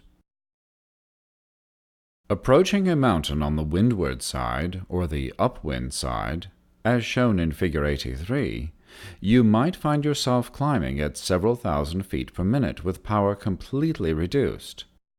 While this produces one heck of a ride, it's not as dangerous as approaching a mountain from the leeward side or downwind side with insufficient altitude. Approaches to mountains with strong winds present should be made with caution, because the strong downdrafts can easily exceed the ability of a light airplane to climb. One way to minimize the risk if you are uncertain of conditions is to approach the ridge at a 45-degree angle. If downdrafts are encountered, you need only make a 90-degree turn to avoid the mountain instead of a 135-degree turn, as shown in Figure 84. Temperature inversions and wind shear. Temperature inversions are common on the surface during clear, calm nights with little or no surface winds. Strong winds, however, can exist just above the inversion. Because air of different temperatures doesn't mix well, the warmer air on the top tends to slide over the colder air below. This sliding, shown in Figure 85, becomes even more apparent when strong pressure differences exist, causing high wind speeds in the warmer air aloft. If winds move in excess of 25 knots at 2,000 to 4,000 feet above the surface, you should expect wind shear in the zone where the warm and cold air meet. Differences in wind velocities cause a tearing or churning of the air, producing eddies or turbulence in the shear zone. Pilots climbing or descending at slow speeds might find the wind shear bad enough to induce a stall at low altitudes close to the ground. If the inversion occurs within a few hundred feet above the ground, wind shear can be a significant hazard. Imagine approaching an airport in a strong temperature inversion. Surface winds are calm at the airport, but you notice the winds at your altitude are quite strong. This often becomes apparent because of the rather large crab angle required to remain aligned with the runway. Noticeable differences between your airspeed and ground speed is another clue to the possibility of wind shear. Suppose you encounter a sudden tailwind while descending from D to F through an inversion, as shown in Figure 85. Differences in wind velocity might cause you to lose a slight amount of airspeed as you descend into a tailwind, aeroplane E. A sudden tailwind acts like a burst of wind from behind the aeroplane. Airspeed is momentarily lost while the aeroplane is accelerated by the tailwind. Then it returns to the previous speed, as shown by aeroplane F. This event becomes even more serious when the aeroplane is close to its stall speed and the temperature inversion is close to the surface. It's possible for the aeroplane to stall without sufficient room for recovery. Suppose you were climbing through an inversion into a headwind as shown by aeroplanes A, B, and C. A sudden headwind, while climbing through the inversion, might cause a temporary increase in airspeed as shown by aeroplane B. While this isn't as serious as a loss of airspeed, the turbulence it produces can startle a pilot. No sense testing that triple bypass or a pacemaker's overdrive function if you don't have to. Be cautious. Anticipate wind shear within the first few hours after sunset. Also anticipate it before and after sunrise. These are the times when temperature inversions are most common. The presence of winds in excess of 25 knots above the inversion, with calm surface winds, is a good sign that wind shear may be lurking. Add a few knots onto your approach speed to reduce the danger of a wind shear-induced stall. Fog. Fog is a cloud that touches the ground. Fog comes in on little cat's feet and casts its gloomy pall over the airport, putting an end to aviating for VFR pilots, and sometimes even for IFR-rated pilots. Fog is one of the most frequent causes of reduced surface visibilities, and it's a real pain in the wings for VFR pilots. Fog presents a serious problem because it can form in a very short time. I've seen airports go from 3 miles visibility to less than 1/2 a mile in just a few minutes because of fog. Even David Copperfield would be hard-pressed to make an airport disappear in as short a period of time. Many a student has raced an approaching fog bank to the airport, only to lose the race. Figure 86 shows the reduced visibility experienced in fog. Remember that the dew point is the temperature at which water will condense out of the air. It's a function of humidity, and the temperature is so crucial that it's one of the things you will hear on the ATIS broadcast. Small temperature dew point spreads are conducive to fog formation. That's why fog is common in colder months. It can, however, form any time the air contains enough moisture condensation nuclei, and cooling temperatures. Unfortunately, there are a lot of ways to brew up a batch of fog. Cooling the air to its dew point is the most common means of fog production. Adding moisture to air near the surface also aids in fog formation. Precipitation from fronts is a common way moisture is added to the air. Fog is classified by the way it forms. Let's examine some of the different types of fogs. Radiation fog. This isn't the type of fog that forms near a nuclear power plant. We moved next to a nuclear power plant, and the farm across the street has 20 head of cattle. What bothers me is that the farmer only has 13 cows. Radiation fog is what happens when the ground radiates its heat away. On clear, calm nights, terrestrial radiation of heat cools the ground. This allows the air resting next to the surface to cool quickly. As air is cooled and approaches its dew point, water vapor condenses and forms a shallow layer of fog. Radiation fog is very common at night and early morning hours. Figure 87 shows an example of radiation fog. Areas of high humidity, rain-soaked ground and vegetation, for example, are especially conducive to the formation of radiation fog. This is why golf courses are common places for this type of fog. I've driven by these courses early in the morning and seen golf clubs popping out the top of a 6-foot layer of radiation fog. All you can see are funny little hats floating on top of a 6-foot layer of fog. I've even seen control towers standing above a shallow radiation fog layer at the airport. It's VFR for the controller, but IFR for taxiing pilots. Bodies of water, despite their moisture potential, aren't a likely place for radiation fog to form. Bodies of water don't cool as quickly at night compared to land, making radiation fog unlikely. Winds up to about 5 knots tend to mix and deepen the layer of fog. Higher winds tend to disperse radiation fog. Solar heating of the Earth after sunrise tends to dissipate radiation fog. Despite a fog layer, some solar heating makes it to the surface. This warms the ground, which helps dissipate the fog from below. Radiation fog also dissipates around its periphery first, where it's the thinnest.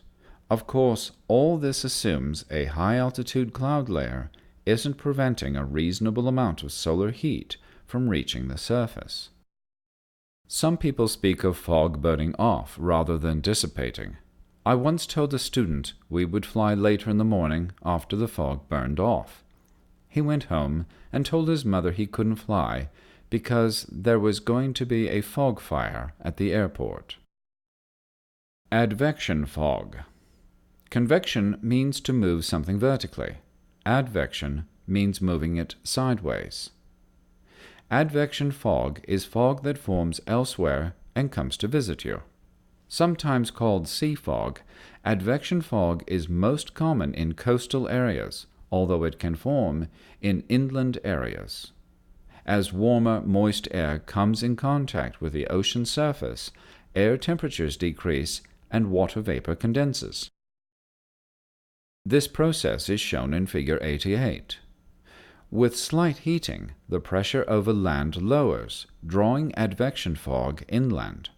Advection means to move sideways, thus allowing this fog to live up to its name.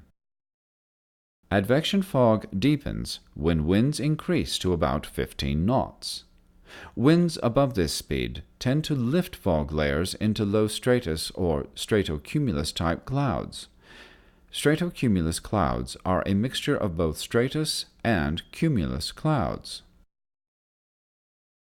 Advection fog can form quite rapidly and cover extensive areas. Many a pilot has found only a deep white fog where the airport was supposed to be, even though the airport was reporting VFR conditions just a short time earlier. This makes you feel like you showed up at the airport gift shop before a commercial flight only to find them selling items from the luggage you just checked in with the sky cap. Of course, Plan B is to always have a fog-free airport nearby. Remember, good pilots always have a Plan B and even a Plan C. Upslope fog. When warm, moist air is forced up the slope of a mountain and condenses, it forms upslope fog. Technically, this cloud is considered fog because it touches the surface of the mountain. Upslope fog depends on wind for its existence. Therefore, it's not dependent on terrestrial cooling. This means that upslope fog can form under a higher layer of clouds that usually prevent terrestrial cooling. Expect to see upslope fog in the winter and spring on the eastern side of the Rocky Mountains. Precipitation-induced fog. Warm rain falling through cooler air can bring the air to the point of saturation, forming fog as shown in Figure 89. Commonly associated with warm fronts, it can occur in slow-moving cold fronts and stationary fronts. Couple this fog with the conditions that produce it, warm, cold, and stationary fronts, and you get a double whammy of hazards. Ice fog. Ice fog forms under conditions similar to those that cause radiation fog, except the air temperature is way below freezing. Instead of fog, you wind up with water sublimating directly into the air as ice crystals. We're talking temperatures around minus 25 degrees Fahrenheit as being favorable for its formation. This happens mostly in the Arctic region, but is not unknown in the middle latitudes. Ice fog can be quite blinding to someone when it refracts sunlight. If your instructor is sending you to the Arctic regions on your solo cross countries, you might want to check and see if he's upset with you over something. Steam fog. Anyone who has seen a heated swimming pool early in the cool morning has witnessed steam fog. As dry, cold air passes over a body of warm water, moisture evaporates rapidly from the surface. Condensation takes place as the cold air is quickly saturated. Water droplets often freeze, falling back into the water as ice crystals. Steam fog is quite conducive to low-level turbulence and icing. Weathering the weather. Whether you like the weather or not, it's there, a force to be reckoned with. You don't need to get a PhD in meteorology in order to be a good pilot, but you do need to understand and apply a basic knowledge of weather in order to fly safely. Weather is a contributor to far too many aviation accidents. Most occur not because something came out of nowhere and smote the poor pilot, but because the pilot didn't properly anticipate what the weather would be and plan accordingly. Bobby, it looks like I'm going to have to lecture you all afternoon. Bobby, pilots, as a group, tend to be strong personalities. That's why they're called pilots in command.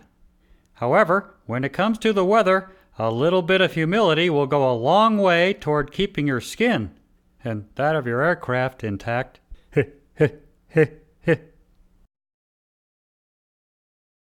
Know before you go is the fundamental concept you need to come away from this chapter bearing. Keep in mind that you are legally required to obtain a weather briefing for all but the most minor of local flights. That should give you some sense of just how important it is to know what's in the sky before you put yourself there. Weather is a fascinating subject, and one I think most pilots could profitably spend a lifetime schooling themselves in. Whatever you know, there's always more to learn. Take advantage of every opportunity to talk with flight instructors, flight service station specialists, meteorologists, and others who can advance your education in how weather works.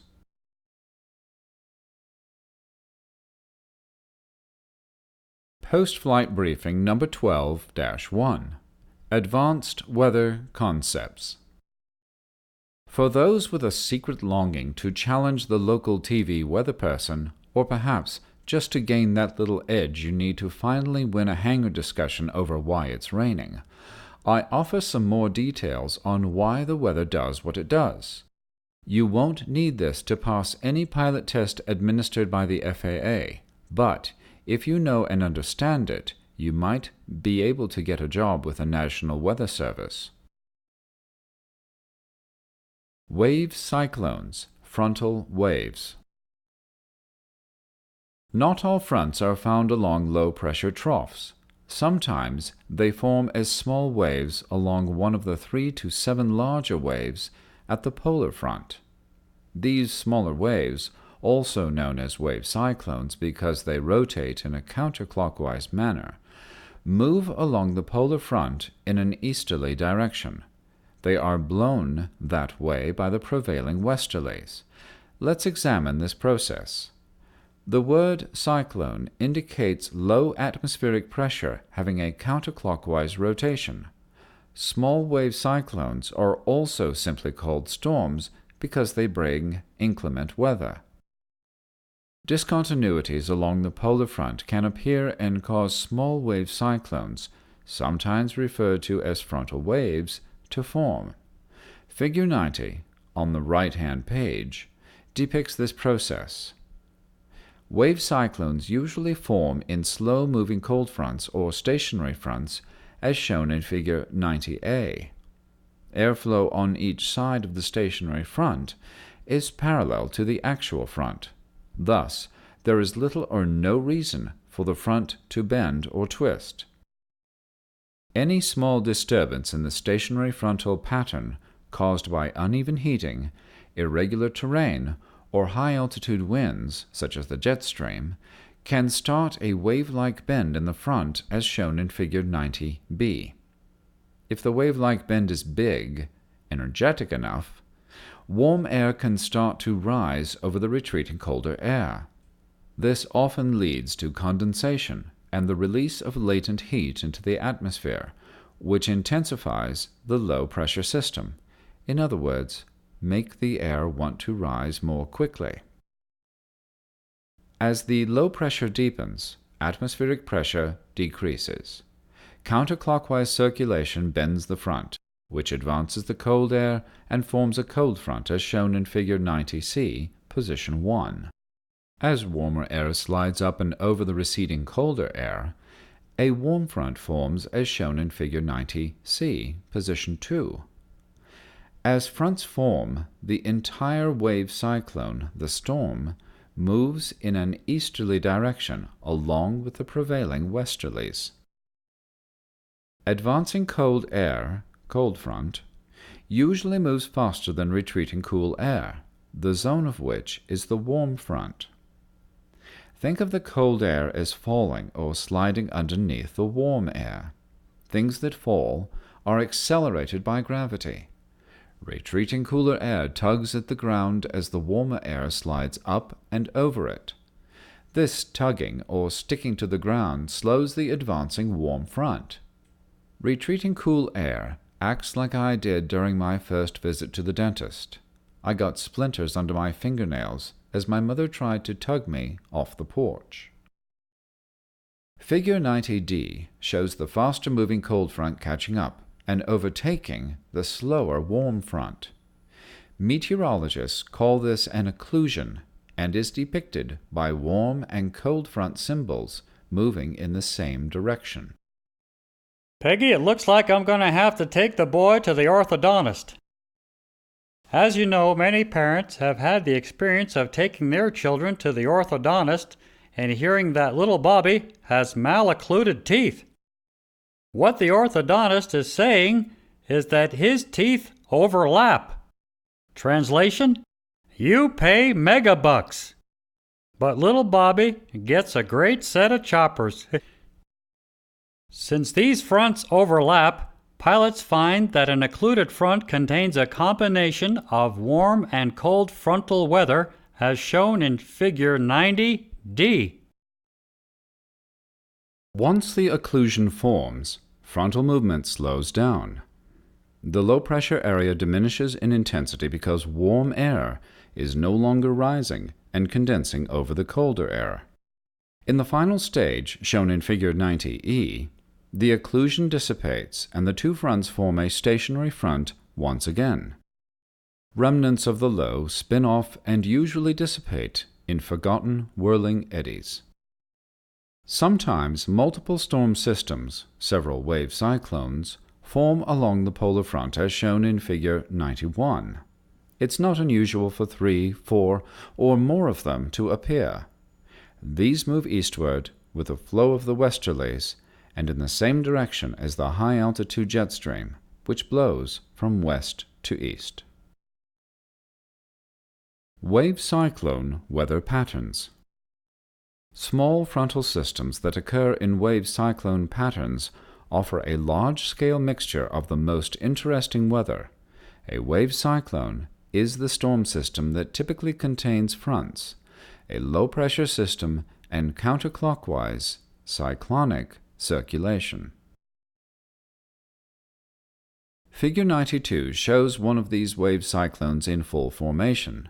North of the low-pressure center, clouds lower and thicken, producing rain or snow, usually lasting 12 to 24 hours. If the storm's warmer air is above you, along path A to B, precipitation usually takes the form of showers or snow flurries, depending on the temperature of the air below. South of the low, along path C to D, you'll experience the approach of a warm front, with lowering stratus and nimbostratus clouds. Nimbostratus are stratus clouds with rain. With passage of the warm front, the weather clears and the air warms up. Finally, the cold front arrives, typically bringing cumulonimbus clouds. These cloud types have the greatest turbulence, and thunderstorms. Following the cold front is cold air, clearing skies, and gusty winds. Cold occlusion. In wave cyclones, cold fronts usually catch up to and overtake slower-moving warm fronts. This overtaking produces what is known as cold-type occluded front or cold occlusion. Two varieties of occlusions are typical: cold occlusion and warm occlusion. Cold occlusions occur when the air ahead of the warm front is less cold than the air behind the overtaking cold front, as shown in Figure 93. The cold front overtaking the warm front lifts the warm air up and over the retreating cool air. Essentially, the warm front is lifted entirely off the surface by the undercutting cold front. The hollowed-out warm front symbols in Figure 93 represent the lifting of the warm front by the colder air. Weather ahead of the occlusion is similar to that associated with warm fronts, while weather near the surface position is similar to that of cold fronts. As the occlusion develops, warm air is lifted higher and higher. Finally, the cloud system associated with a warm front disappears. The weather and cloud system now resembles that of a cold front. Cold occlusions form predominantly over continents or along the east coast and are more common than warm occlusions. Warm occlusions. Warm-type occluded fronts, or warm occlusions, are usually found in the northwestern United States. They begin with cold air masses from the Pacific, overtaking a retreating colder air mass from the Arctic. Warmer air is caught in between these moving air masses. This process is shown in Figure 94. The retreating Arctic air mass is colder than the approaching Pacific air mass. The Pacific cold front pushes the warmer air up and over the retreating Arctic air mass. The Pacific air mass is cool, but not as cold as the Arctic air mass, and it moves up the same slope as well. At this point, the Pacific cold front becomes an upper cold front.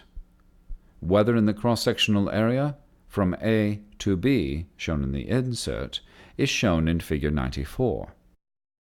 The structure of the warm occlusion in Figure 94 shows an open-type cold front symbol.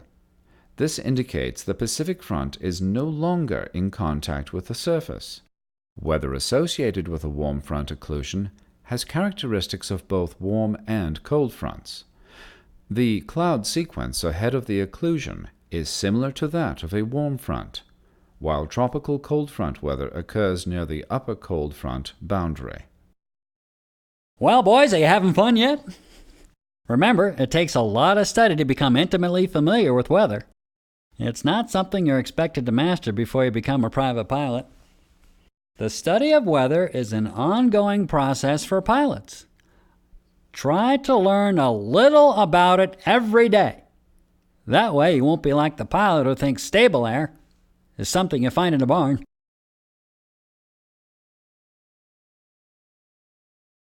Post-flight briefing number 12-2. How the jet stream forms. To understand how the jet stream forms, we need to know something about the tropopause. The tropopause is the boundary between the troposphere, where all our weather occurs, and the stratosphere, where very little weather occurs. This boundary surrounds the Earth like skin surrounds an onion. The tropopause is shown in Figure 95. Temperatures decrease until reaching the top of the troposphere. Above the tropopause, however, temperatures remain steady and then start to increase. The tropopause tends to bulge at the middle of the Earth as a one-a-day hostess Twinkie man might bulge at the beltline. Normally, the tropopause is located around 30,000 feet MSL in the northern latitudes and bulges at the equator to altitudes of 65,000 feet MSL. It bulges because the warmer air near the equator expands slightly. As we move northward, the air cools and shrinks slightly, thus lowering the height of the tropopause. Typical polar tropopause levels can be expected around 18,000 to 26,000 feet MSL. Occasionally, breaks occur in the tropopause. Think back to the last time you witnessed a giant, big fellow sit on a waterbed. This guy's so big that when he gets on a scale it says, "Please, one at a time." You winced because this fellow's weight caused a large bend or bulge in the mattress. If it bulges too much and tears, water under pressure shoots out and swirls around the tear zone, as shown in Figure 96. Uneven weight distribution on the mattress causes a shearing or tearing effect in its thin skin. In a similar manner, a strong vertical temperature gradient can cause large differences in pressure, resulting in a bulge or tear in the tropopause. Pressure differences occur because warmer air expands and cooler air shrinks. Given enough vertical expansion and shrinkage in the troposphere, a break in the tropopause occurs. Air spills around the tear as shown in Figure 97. Figure 98 shows warm, tropical air rising at the break in the tropopause. This warm air circulates upward and northward toward the cold polar air. Then it circulates downward as it's cooled. As it circulates upward and downward, it's curved to the right by the Coriolis force. This gives the air a west to east rotating motion. The jet stream's tube of fast-moving air is further coaxed into a west-to-east motion by the prevailing westerlies. Jet streams, which are usually found along or near the polar front, can have winds in excess of 250 miles per hour. If you could get your non-turbocharged Cessna 172 up that high, you can't, take pictures if you do, and try to fly against the jet stream, you'd be able to fly it backwards at twice its normal speed. Jet streams are important because they help meteorologists track the west to east migration of wave cyclones and their associated storms. These wave cyclones and their associated low-pressure systems tend to follow the jet stream's winds at higher altitudes. In addition, jet streams can modify pressure centers near the surface. Think of a jet stream as a ceiling fan that forces air earthward and forms a high-pressure center. At other times, jet streams act like the ventilator fans found in our ceilings. These fans create a sucking action that creates a miniature low-pressure center. Jet streams can increase low-pressure centers on the Earth's surface, modifying local weather patterns. The exact reasons for this are beyond the scope of this book, and most other books too. Suffice it to say that meteorologists pay very close attention to the jet stream when forecasting weather. Studying the jet stream, admittedly advanced for a private pilot, is like playing the slots in Las Vegas. Even if you don't win, it makes doing your wash a lot more fun. Playing with ideas about the jet stream makes studying weather a lot more fun, because it helps explain many things that would otherwise seem a complete mystery.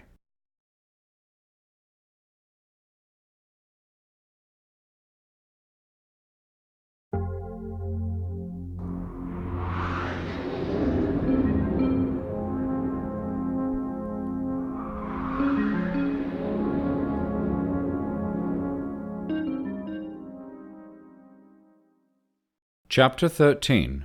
Weather Charts and Briefings. PIREPs, PROGs, and METARs. We all remember a few of the golden rules governing our earthly behavior. Do unto others as you would have them do unto you. Judge not, lest ye be judged. And always turn your wheel in the direction of the skid. The rules that are important to you may be a little different. Flying, too, has its golden rules, and they're not just bullion, because they often relate directly to the matter of keeping you and your passengers safe and happy. That's never more true than when it comes to weather. As I hope you understood from reading Chapter 12, nature is not to be trifled with. Good pilots are not fearful, but they are certainly respectful. That's why one of the aviation golden rules is to always obtain a weather briefing before flying, anywhere, anytime. Some pilots think weather briefings are for sissies. Others think they're just for cross-country or long flights. Both of these attitudes come from pilots who are flying with a fog bank between their ears. It does not take the awesome force of a severe thunderstorm to make flying distinctly unfun and unsafe. Clouds, wind, fog, closed runways, unavailable navigational aids, these are just some of the things you will find out in a pre-flight weather briefing, but only if you get one. Any or all of these things can have a direct impact on any flight, no matter what its duration. Rod distinctly remembers preparing one day, while still a student, to do touch and goes. He anticipated only good weather. It was late morning and the skies were clear, without a hint of adverse weather. He knew it was a good day to practice landings for two reasons. First, all the seasoned instructors were away at a flight instructor seminar, so there was no one around to make fun of him. Second, the tower had switched the airport to right traffic, and right turns were his specialty. Off he went. 30 minutes passed.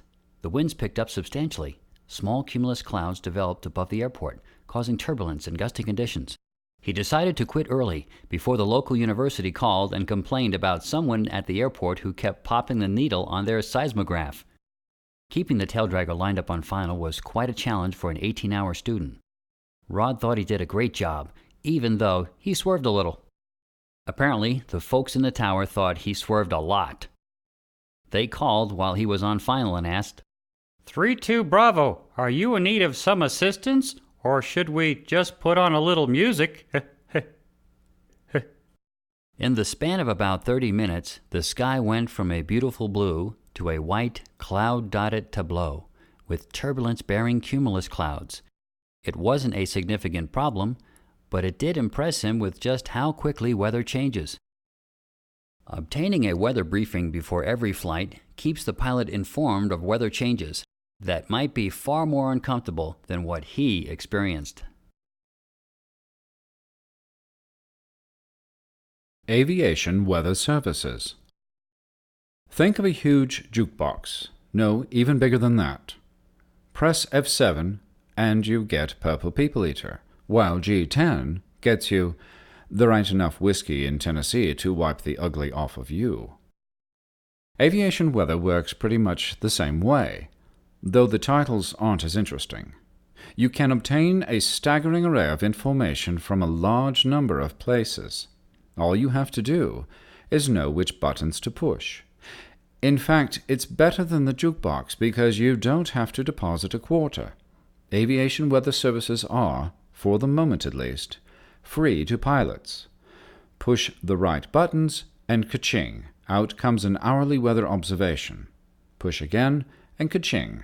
There's your forecast, pilot reports, hazards, or NOTAMs, notices to airmen.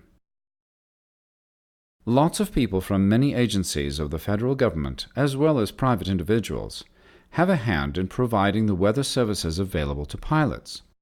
Among the participants are the Federal Aviation Administration, the Department of Defense, and several other groups and individuals, including a huge network of weather volunteers who provide hourly reports. The main button, which lets you rock and roll, is the Flight Service Station, or in its newer incarnation, the Automated Flight Service Station. Dial 800 WX-BRIEF,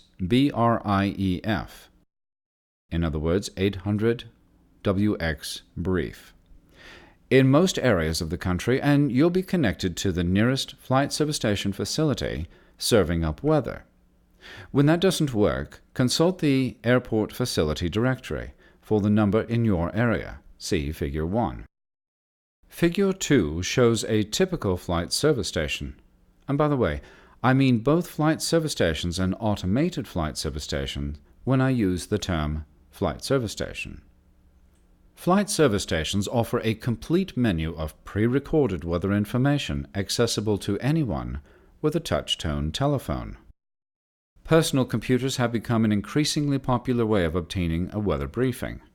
The FAA currently offers online access to the weather databases via a service called Direct User Access Terminal, or DUAT, D-U-A-T, though budget cuts threaten its existence. All you need is a personal computer, a modem, and communication software. Several commercial weather vendors sell software and access to either government or private weather databases. These programs even allow you to file your flight plan via computer. Some of these programs have flight planning capability, enabling you to plan your flight's time, distance, and fuel requirements based on the current winds and the airplane's performance characteristics. See Post-Flight Briefing number 13-1 and -2. For those with a computer, flight planning and preparation is easy, interesting, and informative. Best of all, you can save everything and either view it on the screen or print it out and take it along. One of the downsides of the oral weather briefing has always been the "what's that" factor. This comes into play when you try to read your hastily scribbled notes after hanging up the phone. For those of you who consider a touch-tone phone to be on the cutting edge of technology, there are weather briefings available commercially via fax. There are other means of acquiring weather information: newspaper weather forecasts, CompuServe, America Online, the Internet, the Weather Channel from cable television, as well as public television news broadcasts all contain weather information of use, though none of these sources provides anything approaching a full weather briefing. Sometimes, though, all you need is one look at the weather map or the forecast to know it's no-go. The telephone briefing. If you can pay a visit to the flight service station for your weather briefing, all the better. You'll find some very helpful briefing specialists there to interpret weather information for you, and it really helps to be able to literally see what the weather is by viewing maps and charts showing fronts, high and low pressure areas, jet stream flows, and surface observations. When you're new to the weather briefing game, it's always best to have someone nearby who will assist you in the process of ferreting out weather for your flight. The next best thing, however, is to call the flight service station. As a student pilot, the first call for a weather briefing might make you a little nervous. Most students have no idea how they are supposed to act on the phone. This is why Rod has all of his students listen to him on another line as he makes the call to the flight service station. One of Rod's students decided to try it for himself. The student picked up the phone, dialed, and got a briefer who said, "Hello, Los Angeles Flight Service, may I help you?" The student replied, dude, my instructor, he wants to talk to you. Gotta go, bye." Then he handed Rod the phone. His following calls were anxiety-free once he realized how friendly the briefers were. Just so you don't wind up with your tongue tangled behind your eye teeth, which would keep you from seeing what you're saying, let's walk and talk through a typical briefing. Dial 800-WX-BRIEF or the flight service station number you've retrieved from the airport facility directory. You will usually get a recording. You can interrupt the recording at any time by pushing #*.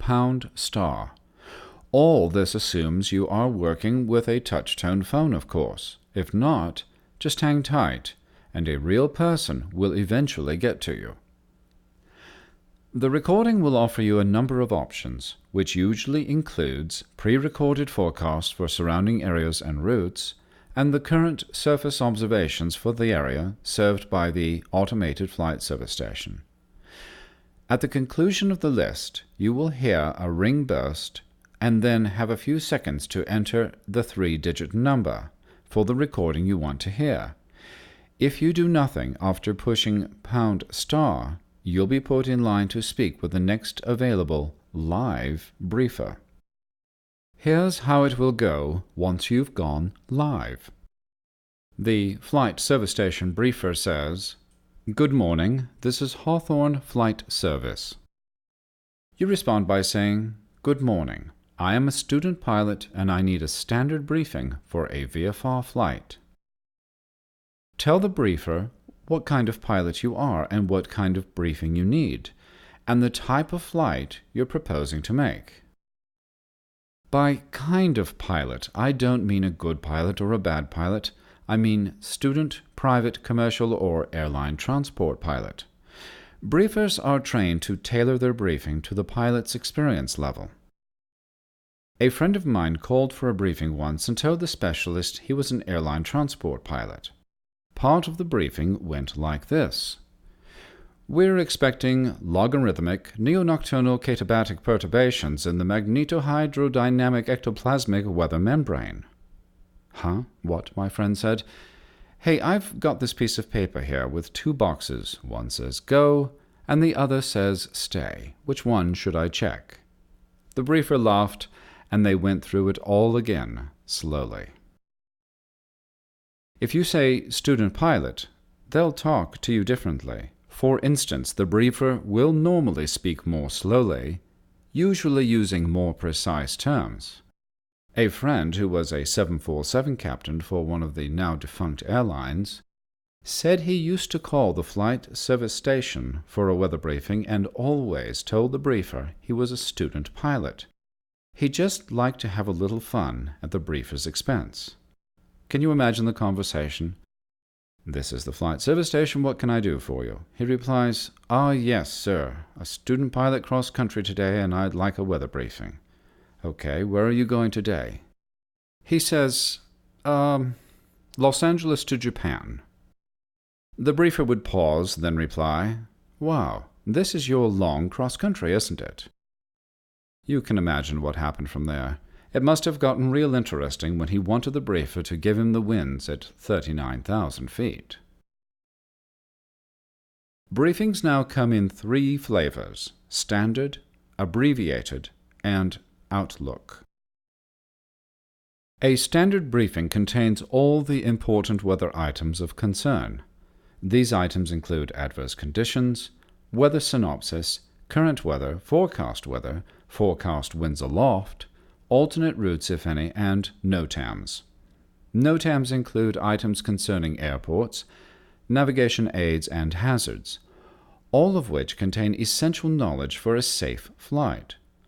More on NOTAMs in Chapter 17. A standard briefing is the entire enchilada. It's everything, and it assumes you have and know nothing. Always request a standard briefing if you haven't collected any weather information prior to your first call. If you're calling to update or supplement previously acquired weather information, ask for an abbreviated briefing and request the specific type of information you need. Each type of information has its own rate of change. METARs, hourly surface reports, change hourly, while TAFs, terminal aerodrome forecasts, are produced 4 times a day.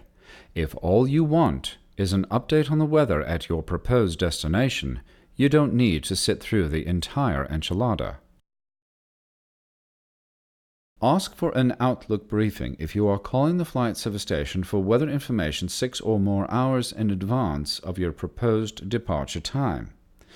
I usually do this the night before a flight to obtain a general idea about the weather the following day. It's difficult for meteorologists to predict weather accurately more than 24 hours in advance. An Outlook briefing is only general information, intended to give you a notion of what's out there and some sense of whether the weather is so bad or good that you should definitely plan to cancel or plan your flight. A standard briefing is still necessary as departure time grows nearer. Then tell the briefer that you'll be on a VFR flight, though the information is redundant in this case, since student pilots are always VFR, but it's a good habit to get into. Later on, you will perhaps be asking for a briefing for an IFR flight, which to the briefer is a whole different container of gumballs. Say this the following way.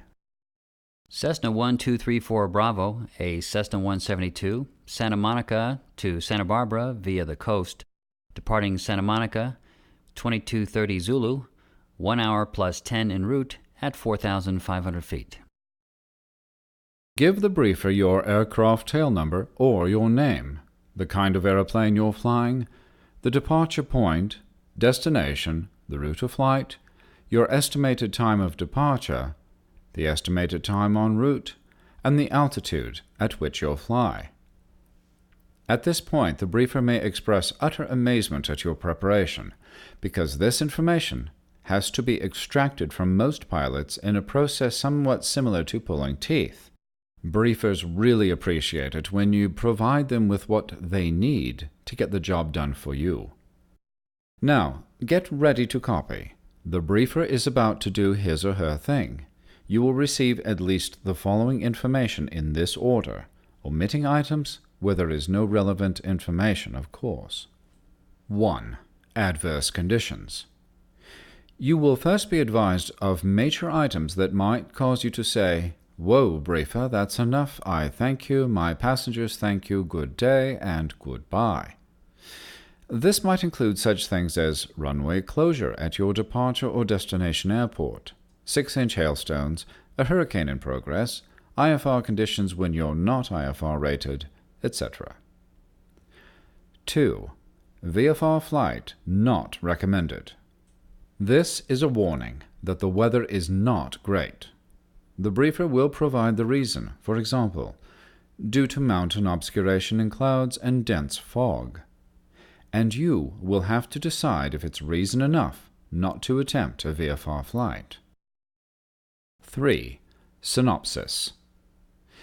This is the general weather pattern covering the major weather systems and air masses influencing weather in the area where the proposed flight will take place. 4. Current conditions. Current surface observations for the departure and destination airports and pilot reports of en route conditions. 5. En route forecast. The briefer will take you from departure and climb out through landing, summarizing the forecast for the period you'll be airborne. That's why the time of departure and time en route are important information when requesting a briefing.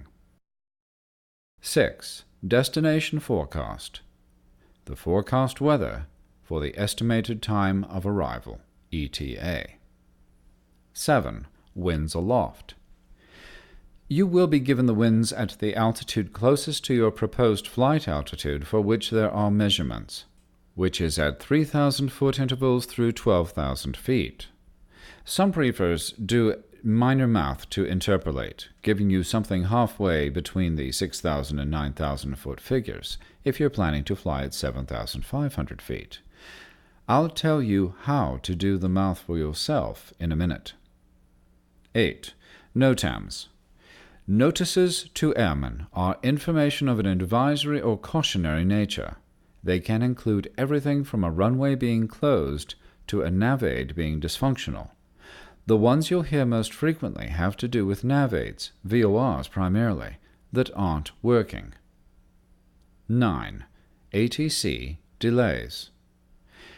These will be pretty rare for pilots flying to anything other than major metropolitan airports. If you are headed for O'Hare or JFK, the briefer will tell you of any holds due to flow control or other measures designed to keep the traffic humming. That's it. Or is it? The briefer will usually conclude by asking you if there's anything else you'd like to know. Speak now or forever hold your wings, unless you call back. Now is the time to ask any questions you might have. Briefers are trained by the FAA to disseminate weather information. They're very skilled at reading charts and forecasts and relaying that information to pilots. They are not, however, meteorologists. They don't forecast weather. They only talk to you about it. And good talk it is. That's why briefers don't tell you whether to go or not. That decision is yours and yours alone. They will, however, tell you all about the highs, lows, squiggles, and squirts comprising the aviation weather map. Listen to what they have to say. They do good work.